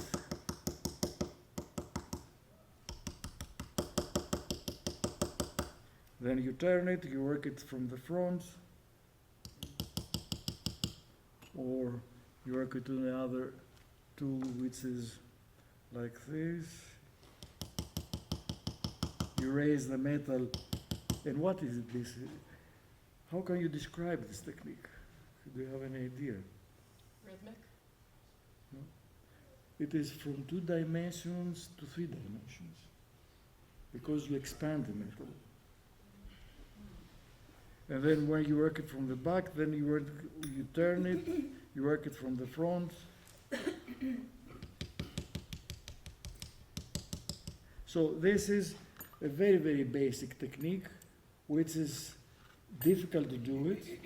We have only maybe few samples, because they can't make production. And in order to produce more, they invent the molds. Or in intaglio or in relief, this which we have at the exhibition, also this one, and how it works. We have a very thin 0.1, 0.05, a very thin leaf of gold. Imagine that's gold. Now it is copper.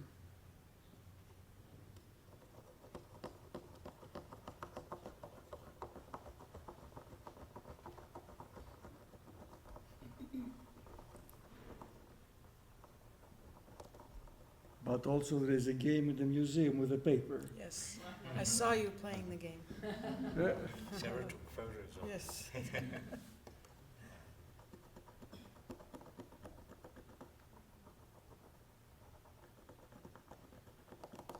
Is this embossing? Embossing.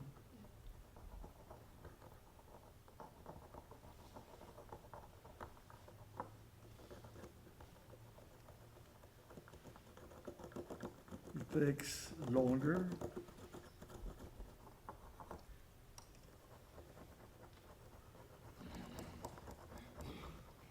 How much strength do you have to put in? It depends on the experience you have and the way and how you use the tool. Now, because all my fingers are on the mold, I use less. What kind of animal bone are you using? It is from a cow, the back leg, the top of the back leg, the bone. You cook it for 4 hours, you clean it, and then you put it in a mixture of water and chlorine for 24 hours, and then it's ready to make your tools. You cut it with, and so you have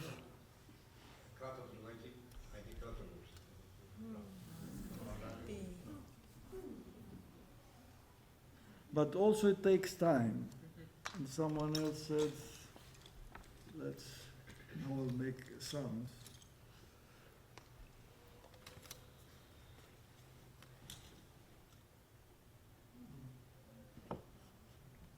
This is a modern press.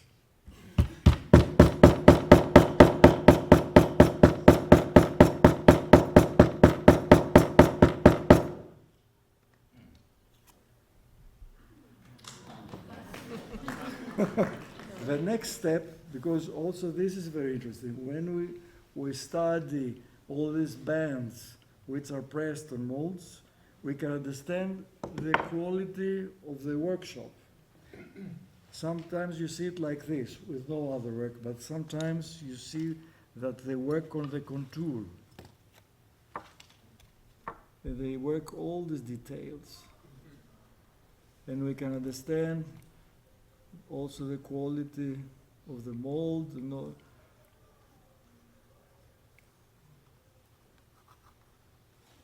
See the difference, one side and the other side. You can see it in most of the bands, and if it's just pressed, and if it's a more work, maybe the one is for the graver, the other is to wear it in their day life. The more difficult part is to make a print from a relief. And also from the result of this, we can understand if it's made in relief or it is made in intaglio. If it's made in relief, you can see some stretches like this, because you can't press the metal so well. And it is never, you can never see this technique when you have two halves connected. And one it's empty, because they have to be perfect.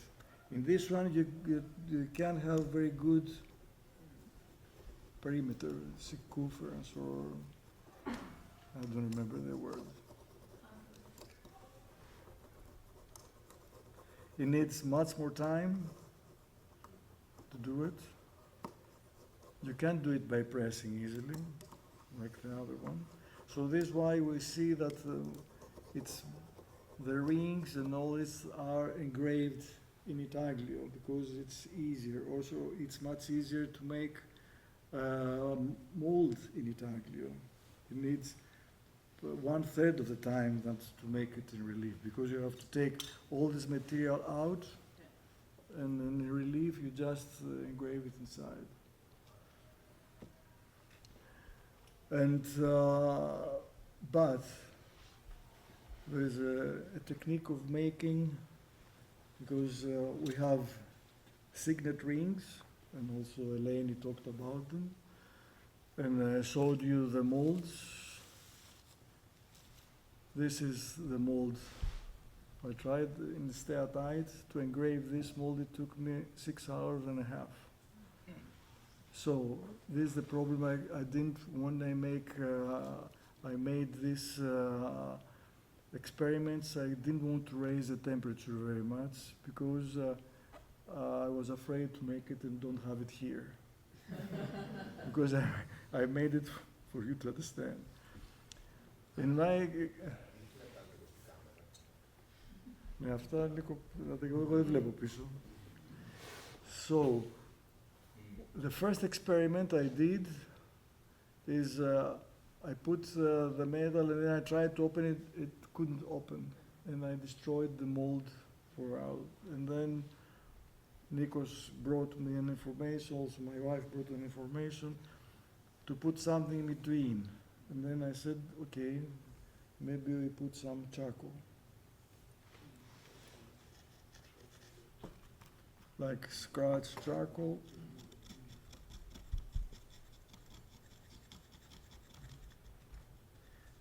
I had the question to bring it already made the charcoal or to do it in front of you. I said, okay, I do it in front of them.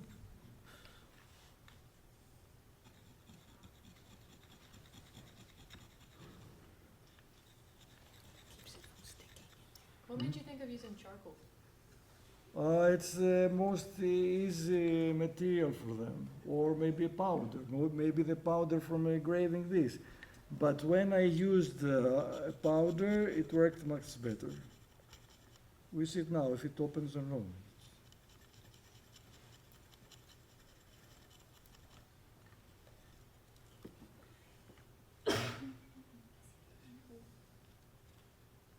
Then we always see that they have some holes.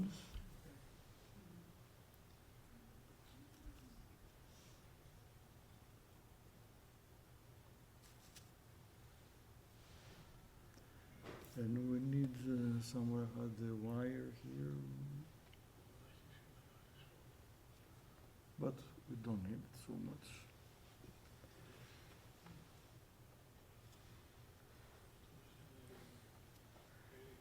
I add more.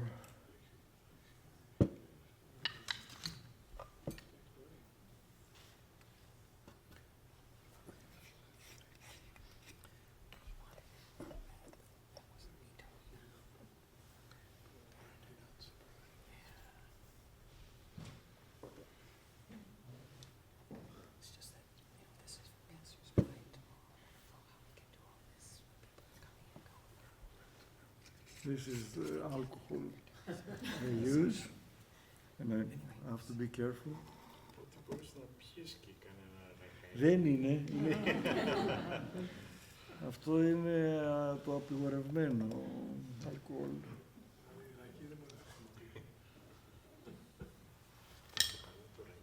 Something which it's difficult to understand, that all this work, doing all the experiments, I'm very lonely. So here it's a bit difficult for me to do it, but it's very pleasant.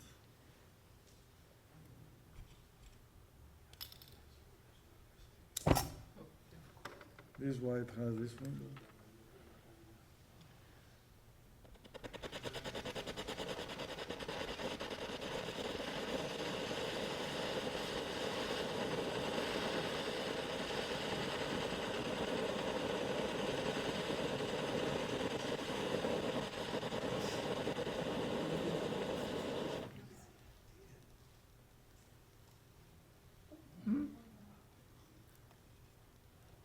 This is important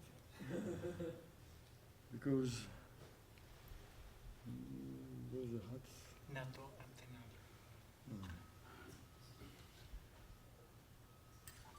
We see. This is because I didn't find. Here it is. There are too many things to control.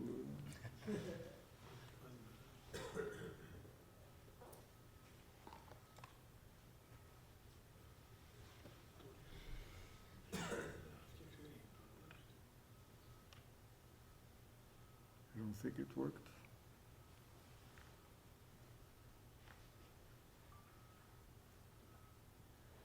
No, it didn't work, but I have already made. Yes, no, there are many times that it doesn't work.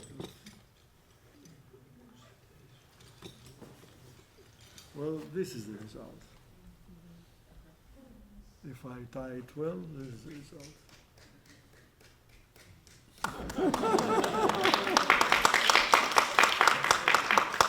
Well, it wasn't good, but look, this is the result of the third engraving. The first engraving was something much better like this. And this means that in order to make the right thickness of a ring, you have to experiment by melting many times. If you do it in gold or in silver, you might destroy it, and easier to make it in lead. So maybe this is why we find some lead pieces, and they are maybe from this experiment to see how deep I have to engrave the mold. So we cut, I don't know if I can cut it here, but I'll try.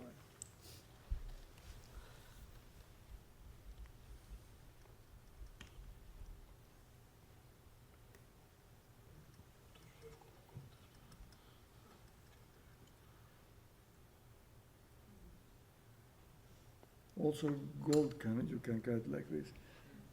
And this is the ring. As Eleni said, we have found some which are casted solid. It's the ring. Then Is that wax? this wax. Also there is another material which is common. Also this is a mixture of wax and pumice powder. And it depends on what kind of the year, what period of the year you want to use it. If it is winter, you use less pumice powder. If you want it for summer, you add more pumice powder to be stronger. Are we talking beeswax or wax made from animal fats? Beeswax, pure beeswax. And this is, if you see modern setters, they hold the rings in a piece of wood or in metals or like this. Are all your molds made by the same material? All your molds, What do you? are all the molds made by the same material? Stone, wood, or maybe they had all bronze. There is a question for me that if they had bronze, but we don't have any proof. We haven't found something. During that period, most of the molds are still alive. Still stones, most of them. And here I have made, in order to understand, there are some pictures.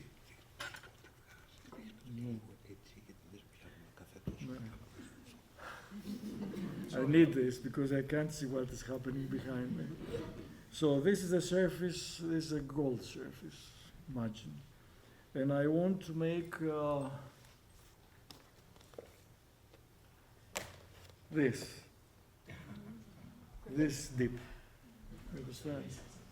So the first step is to use a tool like this. I don't know if you can see it.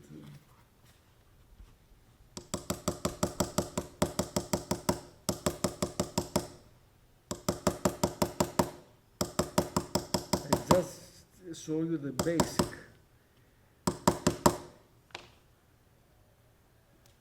And then if I want more details, I go with an engraver.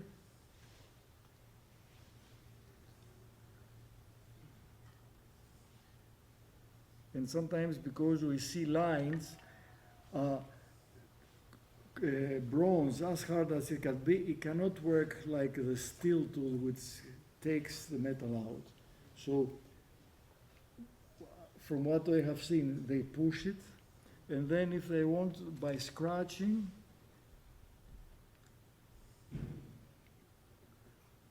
this tool, the edge is as hard as almost iron. It is 17% tin.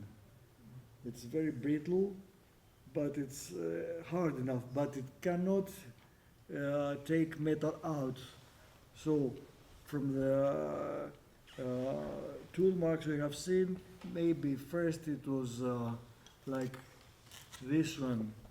It was pressed, and if they wanted details, then they could use also these lines are with tool which engraves, make lines, like the one which I tried to make now.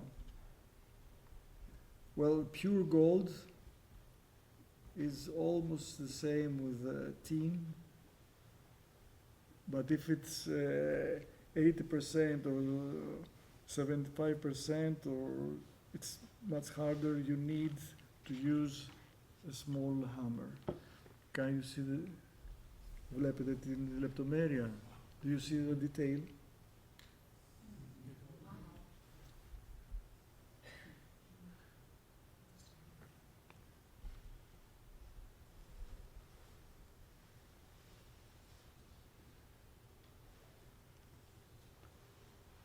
Well, we need, but this is the basic idea, how you, with what tools. This is why they describe that they used also sphere, hammer, and chisel, and they describe it as this. Am I right, Eleni? And then some, in Hellenistic period they are more engraved. In this one, also they are scratched, because they are very, very shallow. They're not deep. Do you listen to music while you do this, or do you need to hear the hammer for the rhythm? When you use the hammer, you always listen to the hammer, because also when I teach, everybody they try to want to cover their ears, but also you feel the sound in your body, and you try to control it. Hammering is a very, very difficult technique. Do you sometimes stand to work, or do you always sit? It depends. If it's hammering on an anvil, I stand, because I want my legs down in the earth. And also, it's like to work. It's better for our body to work in right angles or standing. And the right height of an anvil is when the hammer is there and the anvil is here. So you work it in this way. If you work this way, then you can't sleep at night. You need to go to the doctor. So another kind of rings is, which also opens many questions to me, is when they have a bezel, like Eleni shows, the ring and the top. And this is the bezel, which comes out from a mold like this, which is, I think we have some in Archaeological Museum. This one from one side, and this is for the top. So first we take the shape of the top, the shape of the bottom, then the ring, Oh, that's cool. and then the top, which is already engraved or pressed, but the technical question. When we observe, when we see them under the microscope, they have perfect connections, perfect solderings. This means that the metals must not be so thin, because if it is so thin, we can use the temperature melting some parts of it. So for me, there are questions.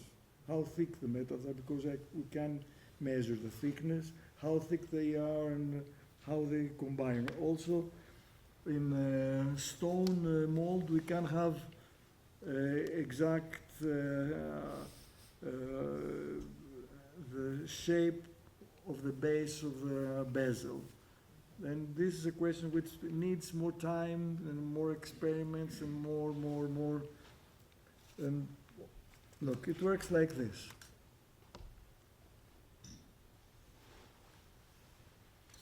It's a pity that we don't have time for you to practice. But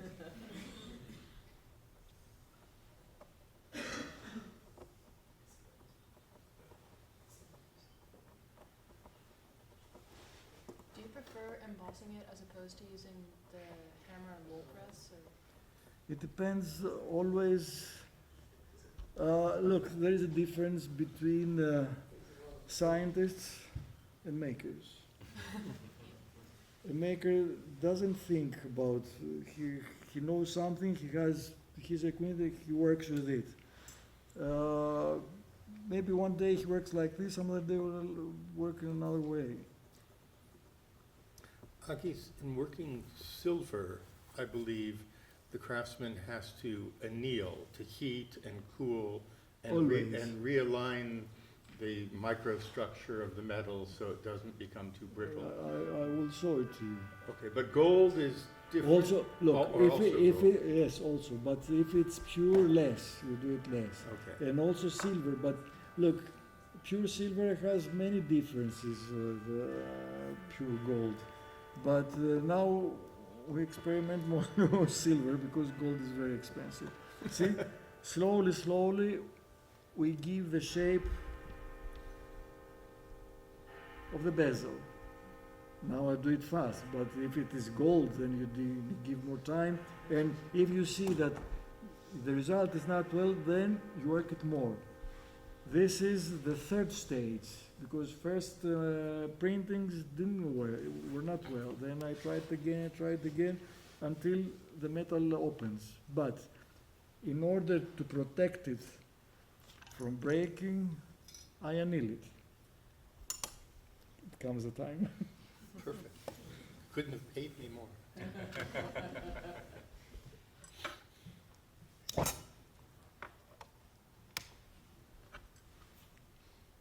Annealing is getting red.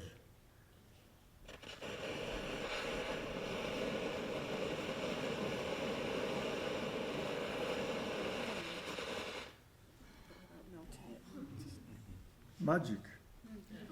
But the more, this is what is more interesting is the sound.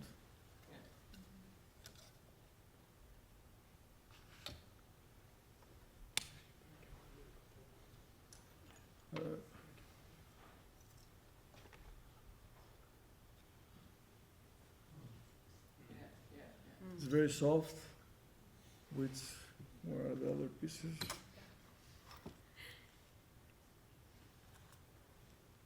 It's not the same.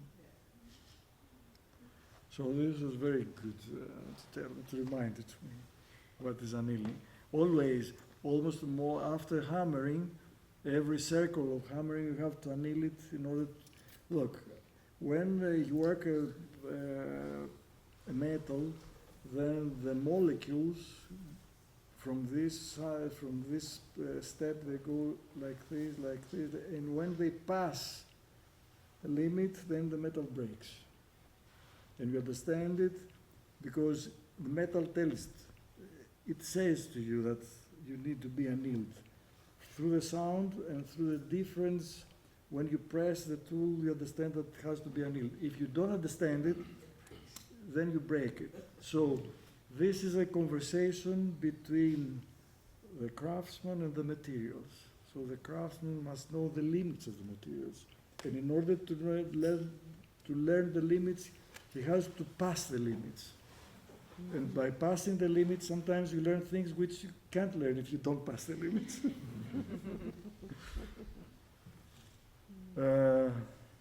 Okay, this is about rings. About the time. What is we are late. Sharon, we are late. Or do we have an hour. Okay. So another experience is that, okay, with Repoussé, they can make three-dimension lines, but what happens if they want to take the lines in the air? They don't know the meaning of a wire. Now go and buy the wire. The only thing which they have are very thin gold leaves. And they cut it like this, you can see it, and just twist it, like it was in the video which Nico showed to you. Also, this is nice to experience, but we don't have the time.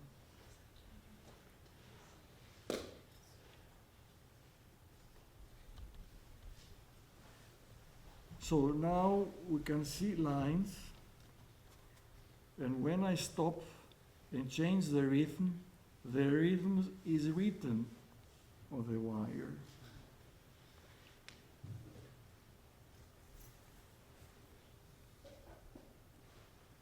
So many times we can see with the pieces with many wires, different people maybe work on it with a different rhythm of twisting it.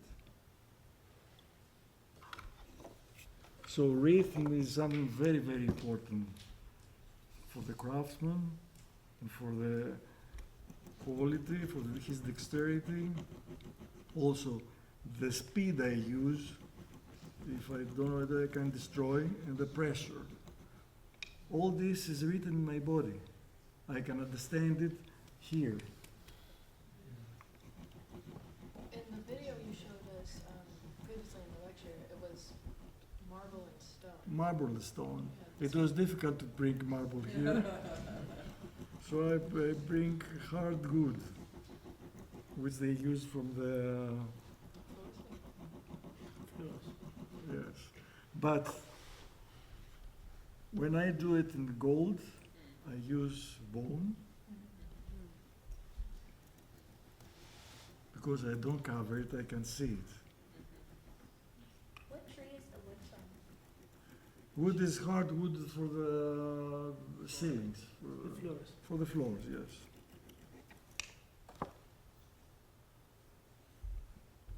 Also, for pure gold, because most of these wire techniques use mostly pure gold, because it's the only gold which, after three times of rolling and annealing, you can't see the line. So What's the maximum length you can achieve on the this rolling? is the question, because I had to make that long, and I break it. The next step is you use 2 cylinders. So the ends don't play, and you can roll, you can make it as long as you can. But how long? There is a nice question. If you can't make something bigger than this, and then you have longer wires. Do you have any idea? So can you imagine 4 men at the table No, rolling? how can you have a longer wire? Why do you need a longer wire? Sometimes maybe.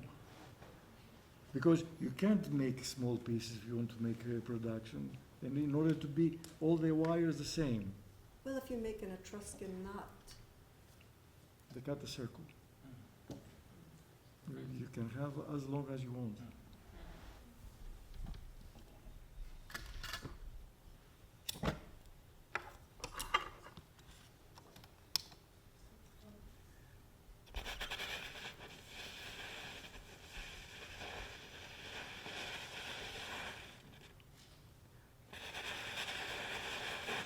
See the red?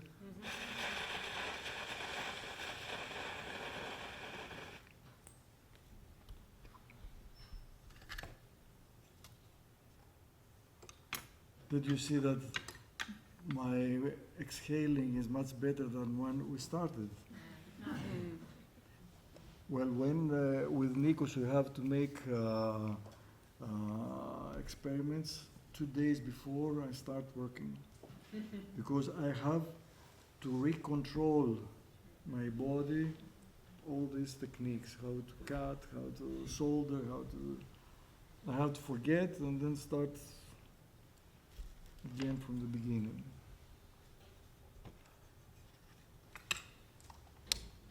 I don't know, is this all this interesting to you or just?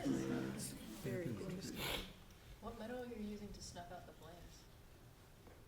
Copper. Well, copper is the most friendly material. All our history is copper. Do you ever see more than one craftsman's rhythm on a vessel?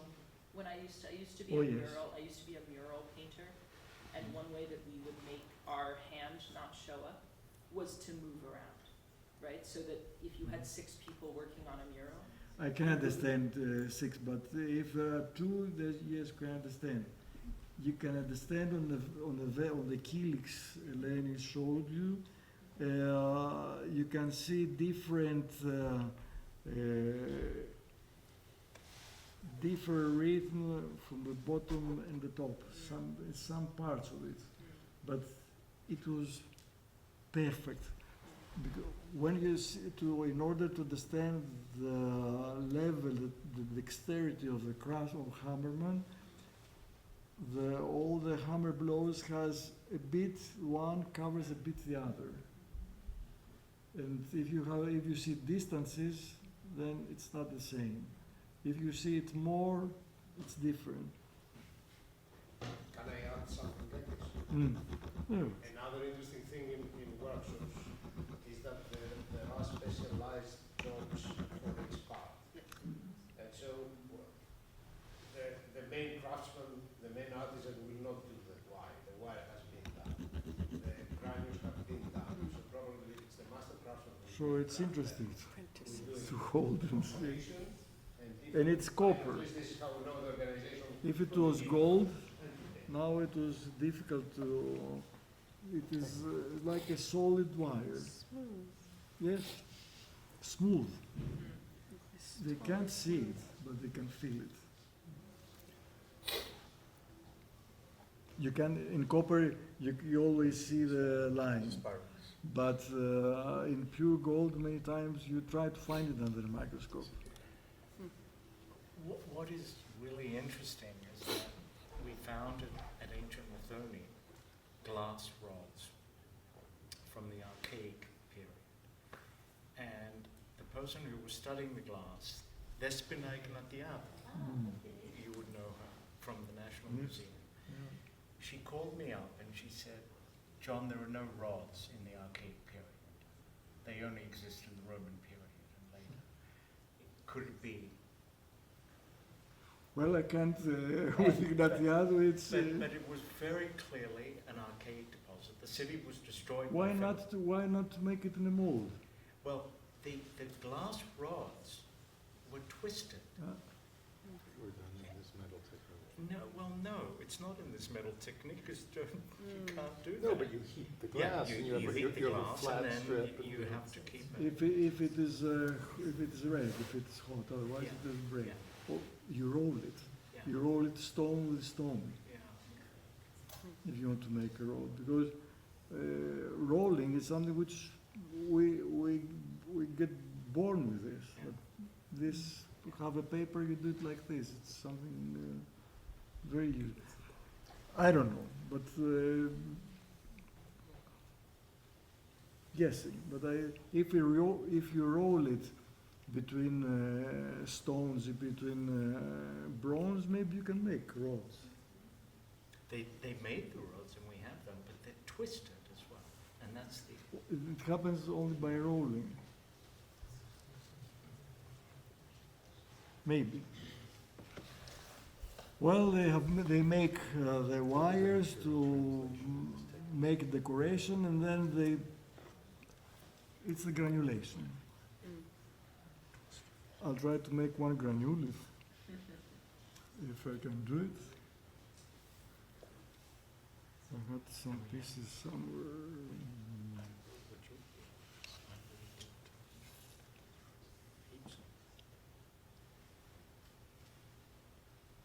Well, this is granulation if you want to touch it.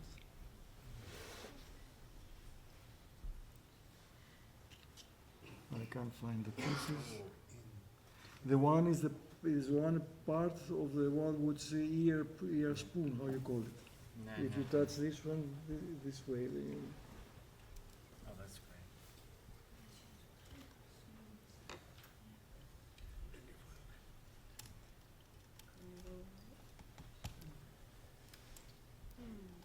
What's that in the cylinder? Silver.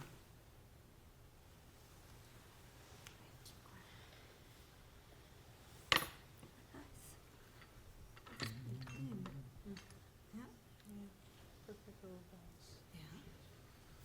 Are we passing it around? Yeah. The inner circle? Can you see it? Yes, see it.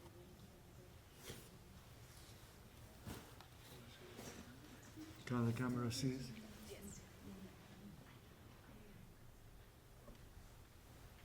Are you cutting it in half?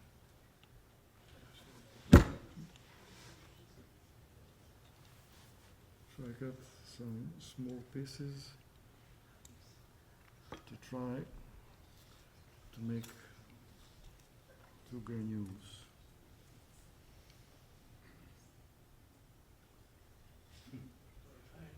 Granulation is even more insane than it seems. Just to see if it happens. Because this needs concentration and also change blowpipe.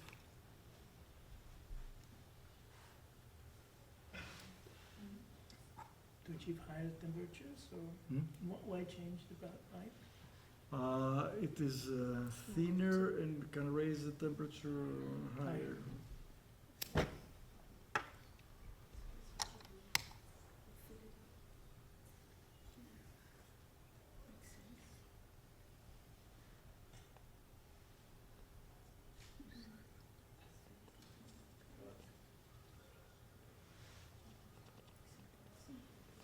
You see it?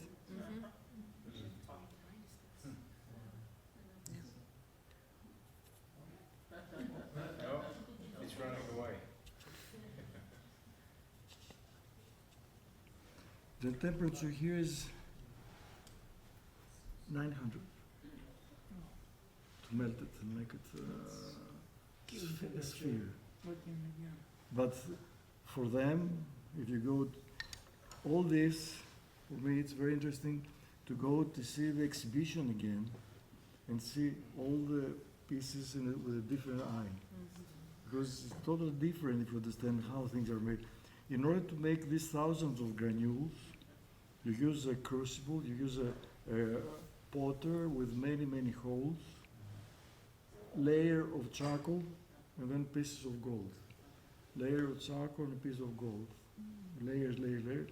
And again, you cover it with charcoal, with a bellows. You raise the temperature about 1050, 1080. And then you take it out, you throw it in the water, and try to collect. And the question is, we don't know if they have koskino. Sieve. Can you imagine how they collect the different 2 plaques? And the plaques were stuck there of the same size. They repeat many times. Maybe. Nico says we are not there, so we have T. Fosh. And something very interesting in granulation is how they solder it. Most of the time, and this you can see it only most of the time under microscope and under electronic microscope, is copper salts.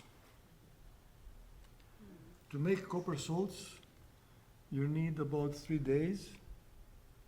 You put vinegar in a pure surface of copper, and every day you add some drops. And in 3 days you collect these crystals. And you scratch these crystals to make it in powder form, and then there is another powder which is vegetable gum, which is also in powder form, and works like borax. You mix them both. Also, if we have time, then I saw it how we can solve it, because I want to go to engraving. And then the difference is that when you solder with the copper salts, the neck of the granules and the base metal is very, very thin. If they use solder, you use something thick, but also sometimes you can see and solder and grain copper salts. It's all you can see. It's under electronic microscope where you can see the ingredients of the. So we have an idea about the metals, and here is a journey with stones.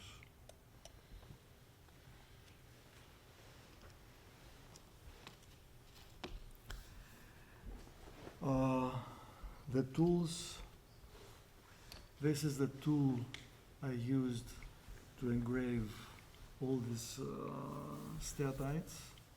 It's very sharp from one side and the other is a tooth which I can scratch it.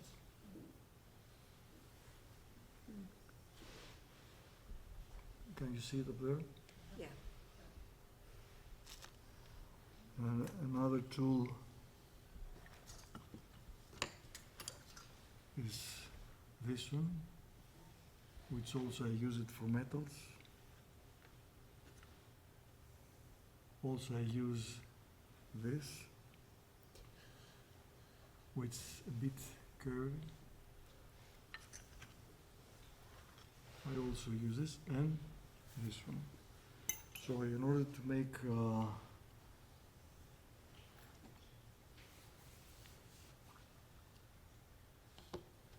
circle. Can you see it? The camera can see it? What stone is that? Steatite. From 0.2 to 3 of a Mohs scale. It's really soft.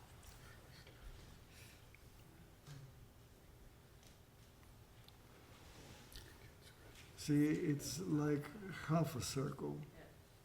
Do you remember something which Nico showed? Because I pushed it from one side.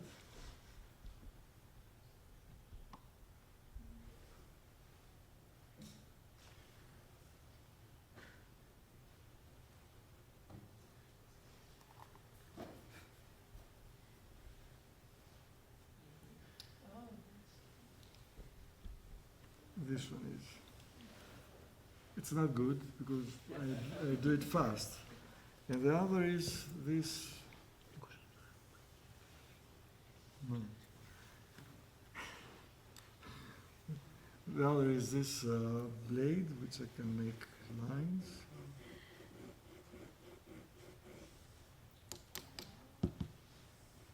Or the engraver, which you can make.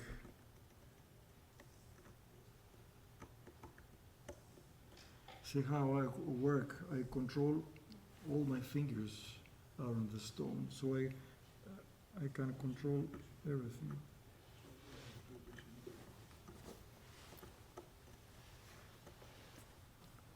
With the previous tool that you used for it to make the circle, can that also make, because sometimes some of the motifs have like 3 lines together. Yes, Like maybe instead of this. 3 teeth, I have 5 teeth.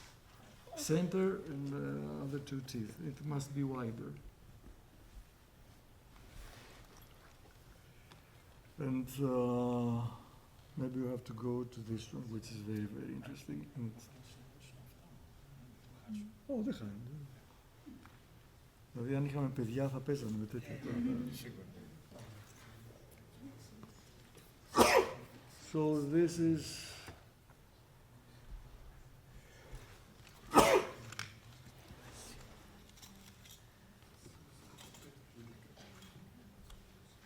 I need to clean the space a bit.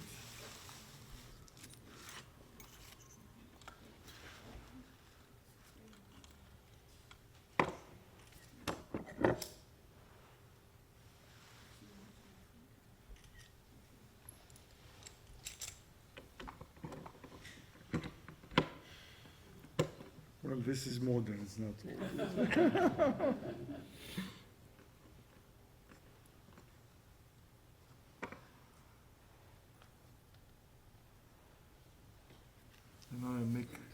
the mixture.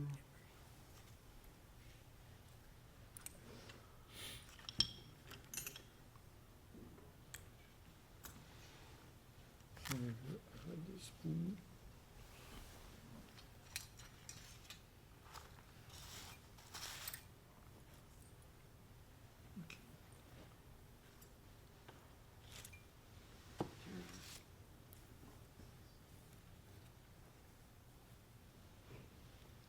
Is that the emery powder? It's very important. This is emery powder.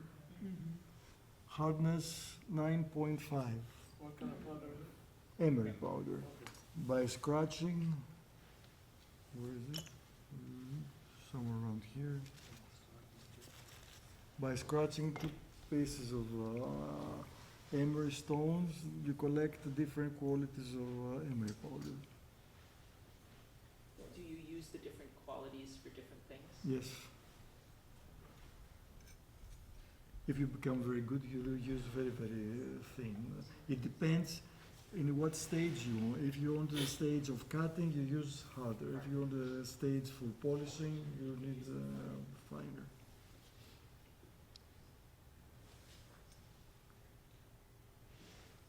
Also, the quality of the mixture is important to keep it on the surface of copper. This is the fifth spindle, which I leave it here for you to play with it. This is the work. This is copper here.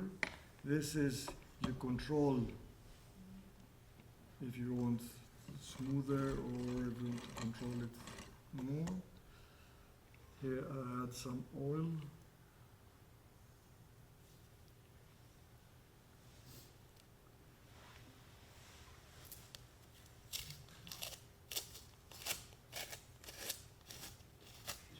Because it traveled in the luggage, that's why.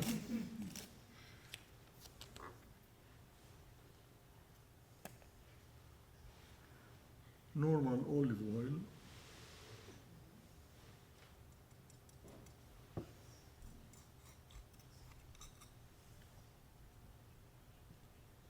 Is there a certain ratio? Hmm? Is there a certain ratio of like emery powder and oil? Or is it No, but it must be like hot honey. How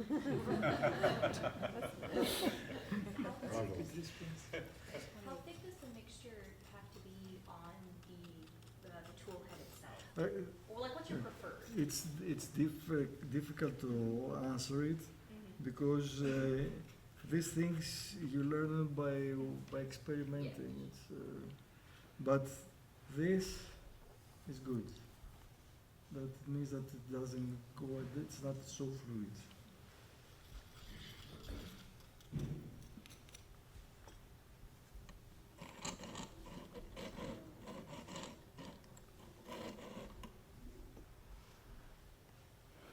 I'm gonna try. We see. Will it work? What stone is that like?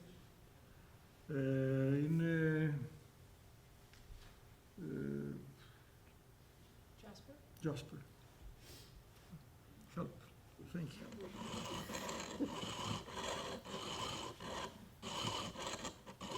Look something. If the string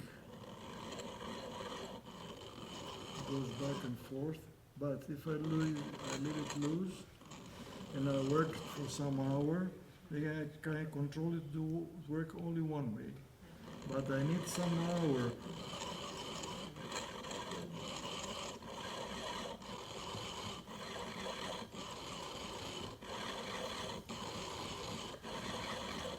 Now the stone is stable, but if I wanted to make a turn, I turn the stone. And I wanted a smaller copper wheel.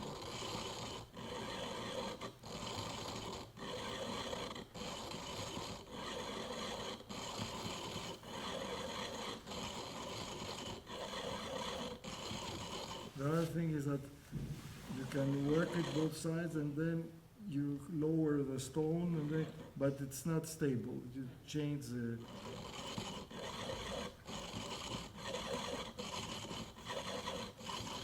When we started working with this spindle, we were working both, Nikos and me. Nikos was rotating, I was trying to engrave it. And, but I couldn't work alone. And believe me, in order to come in here and be ready to show you something, I have started from June to practice.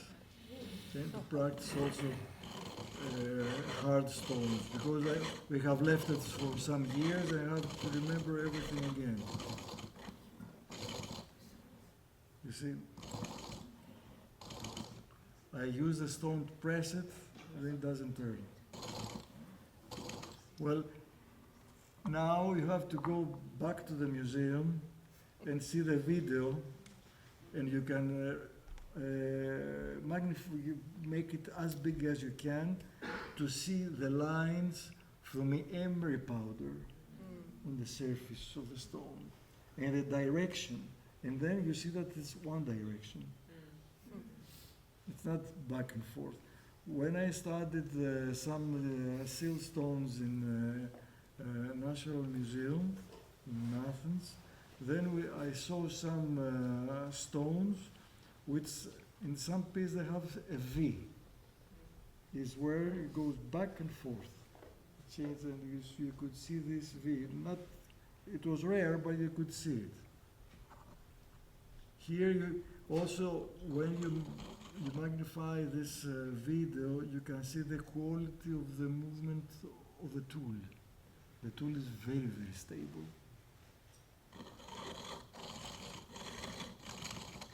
Now I don't see what I am doing. Everything is covered.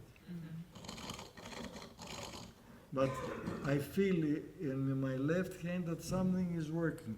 Now there is no enough emery powder. Listen.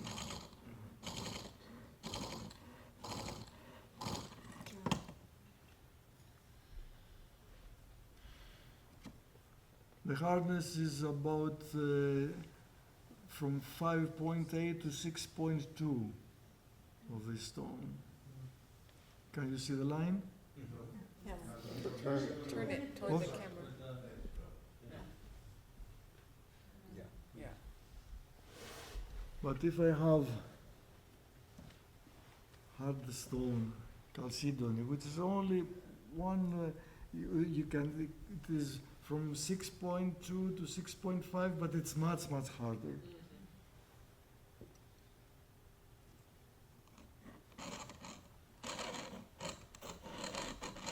If I raise the speed, then I throw the emery out. But this took us several months to understand. At the beginning, we were trying to count the speed, how to make it as fast as we could.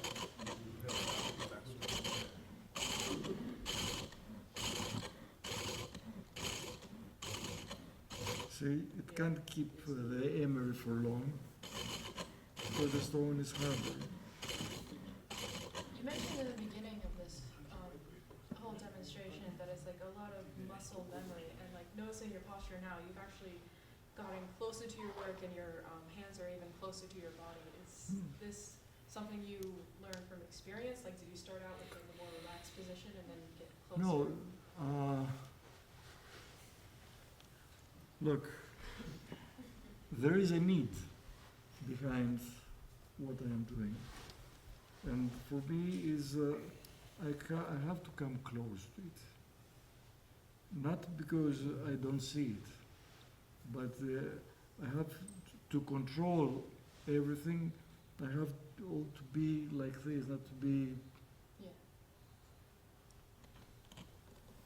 also something which David, where are you? It's interesting for the students to develop these, to see what problems they have and try to develop it, to be more stable.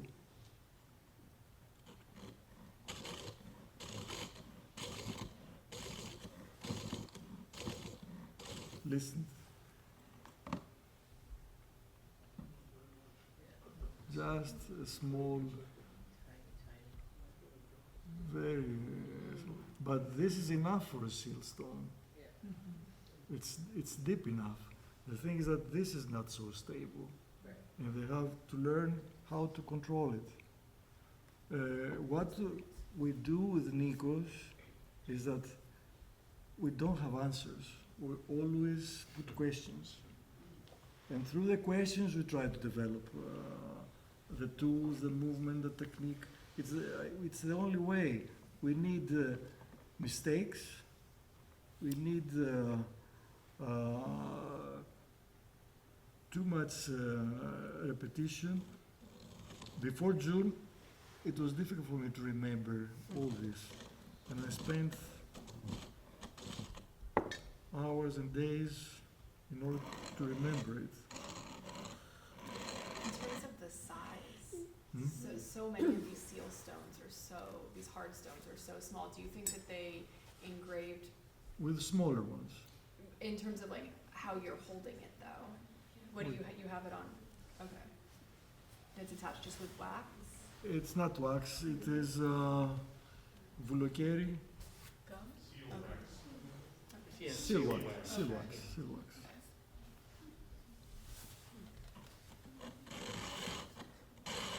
But for me, is the sound.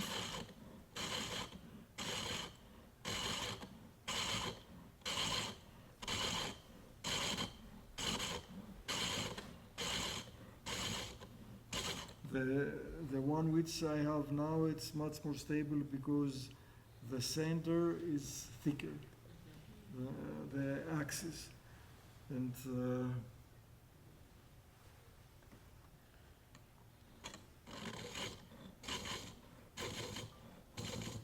here's what Nikos mentioned, that if you play with lines,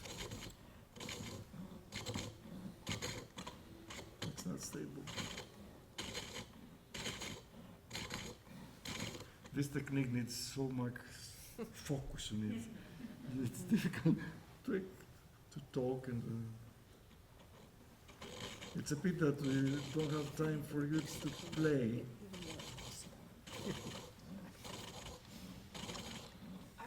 Mostly these workshops, they take 3-4 days to make the tools and try to... Can they play if they go to the Getty Villa tomorrow? Huh? If they go to the villa tomorrow, Yes? can they play? Come to Getty, we have it at the Getty. Yes, tomorrow is for playing, you'll play. We'll try to press metals and try to twist wires. This is a good way to come. Yes.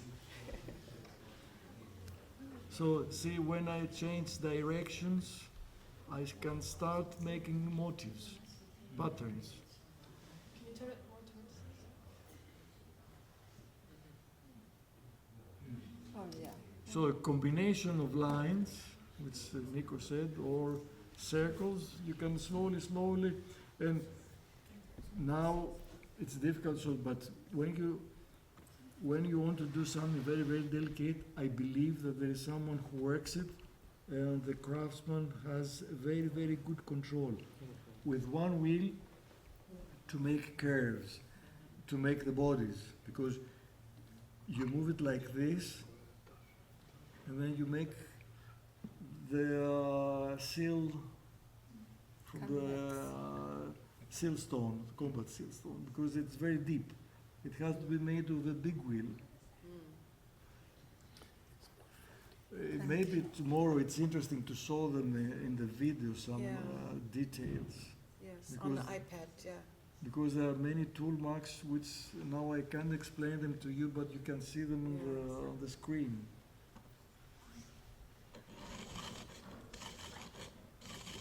For me, it was amazing when I saw them. I'm amazed that you didn't already see that. Because I hadn't seen so. You didn't see the, yeah, the I haven't seen super it high again. resolution. Sari has sent me many pictures Yeah. to tell them my opinion. But this one is She didn't send you those. this one is amazing. Yeah. Where you can see the direction of Those are nice. the sand of the emery stone. Was that Jeff Vanderbilt? Yes, that was Jeff, yeah. He's great. When they were making these designs, like the emery, because a lot of these hard stones, when you're looking at them and they're finished, you have to have the right light, you have to tilt it to even see it. Do you think that the emery powder, because it's so dark, could actually, if you use your finger, it helps fill in the engraving so you can actually, not while you're doing it, but you can kind of check your design with the powder itself? No, Okay. it's very hard. You harm your finger. Oh, because it's so rough. It's like emery paper. Yeah. But you see, if you can see now, there are not lines. They're not like the ones you see in the seal stones, Yeah. because this first layer is taken off by polishing. So this is why you have sharp edges. So the first information, we lose it. Like the sketching, Eleni showed something on the gold, which is the same thing. Because the first steps, you damage the surface. You need to make a first level cutting or engraving, and then the tool is more stable. But at the first level, the tool moves.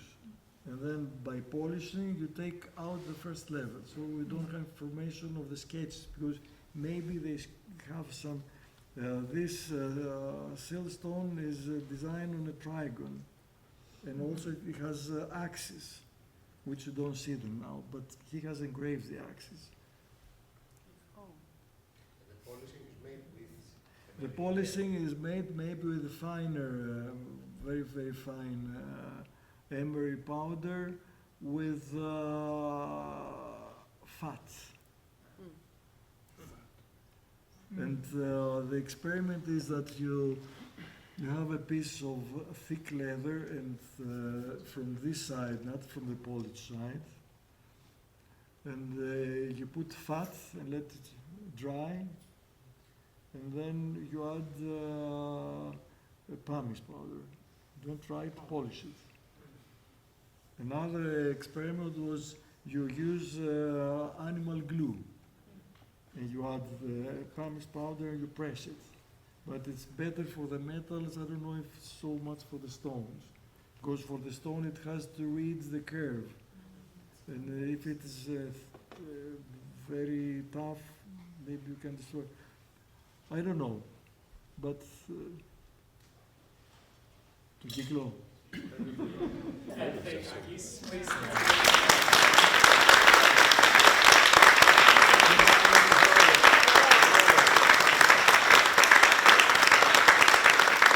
It's not for us, the archaeologists. Akis still has to clean up, so there will be plenty of time to continue asking questions. But yeah, I want to release everyone from. Thank you so much, Akis. This was. For me, it's a pleasure.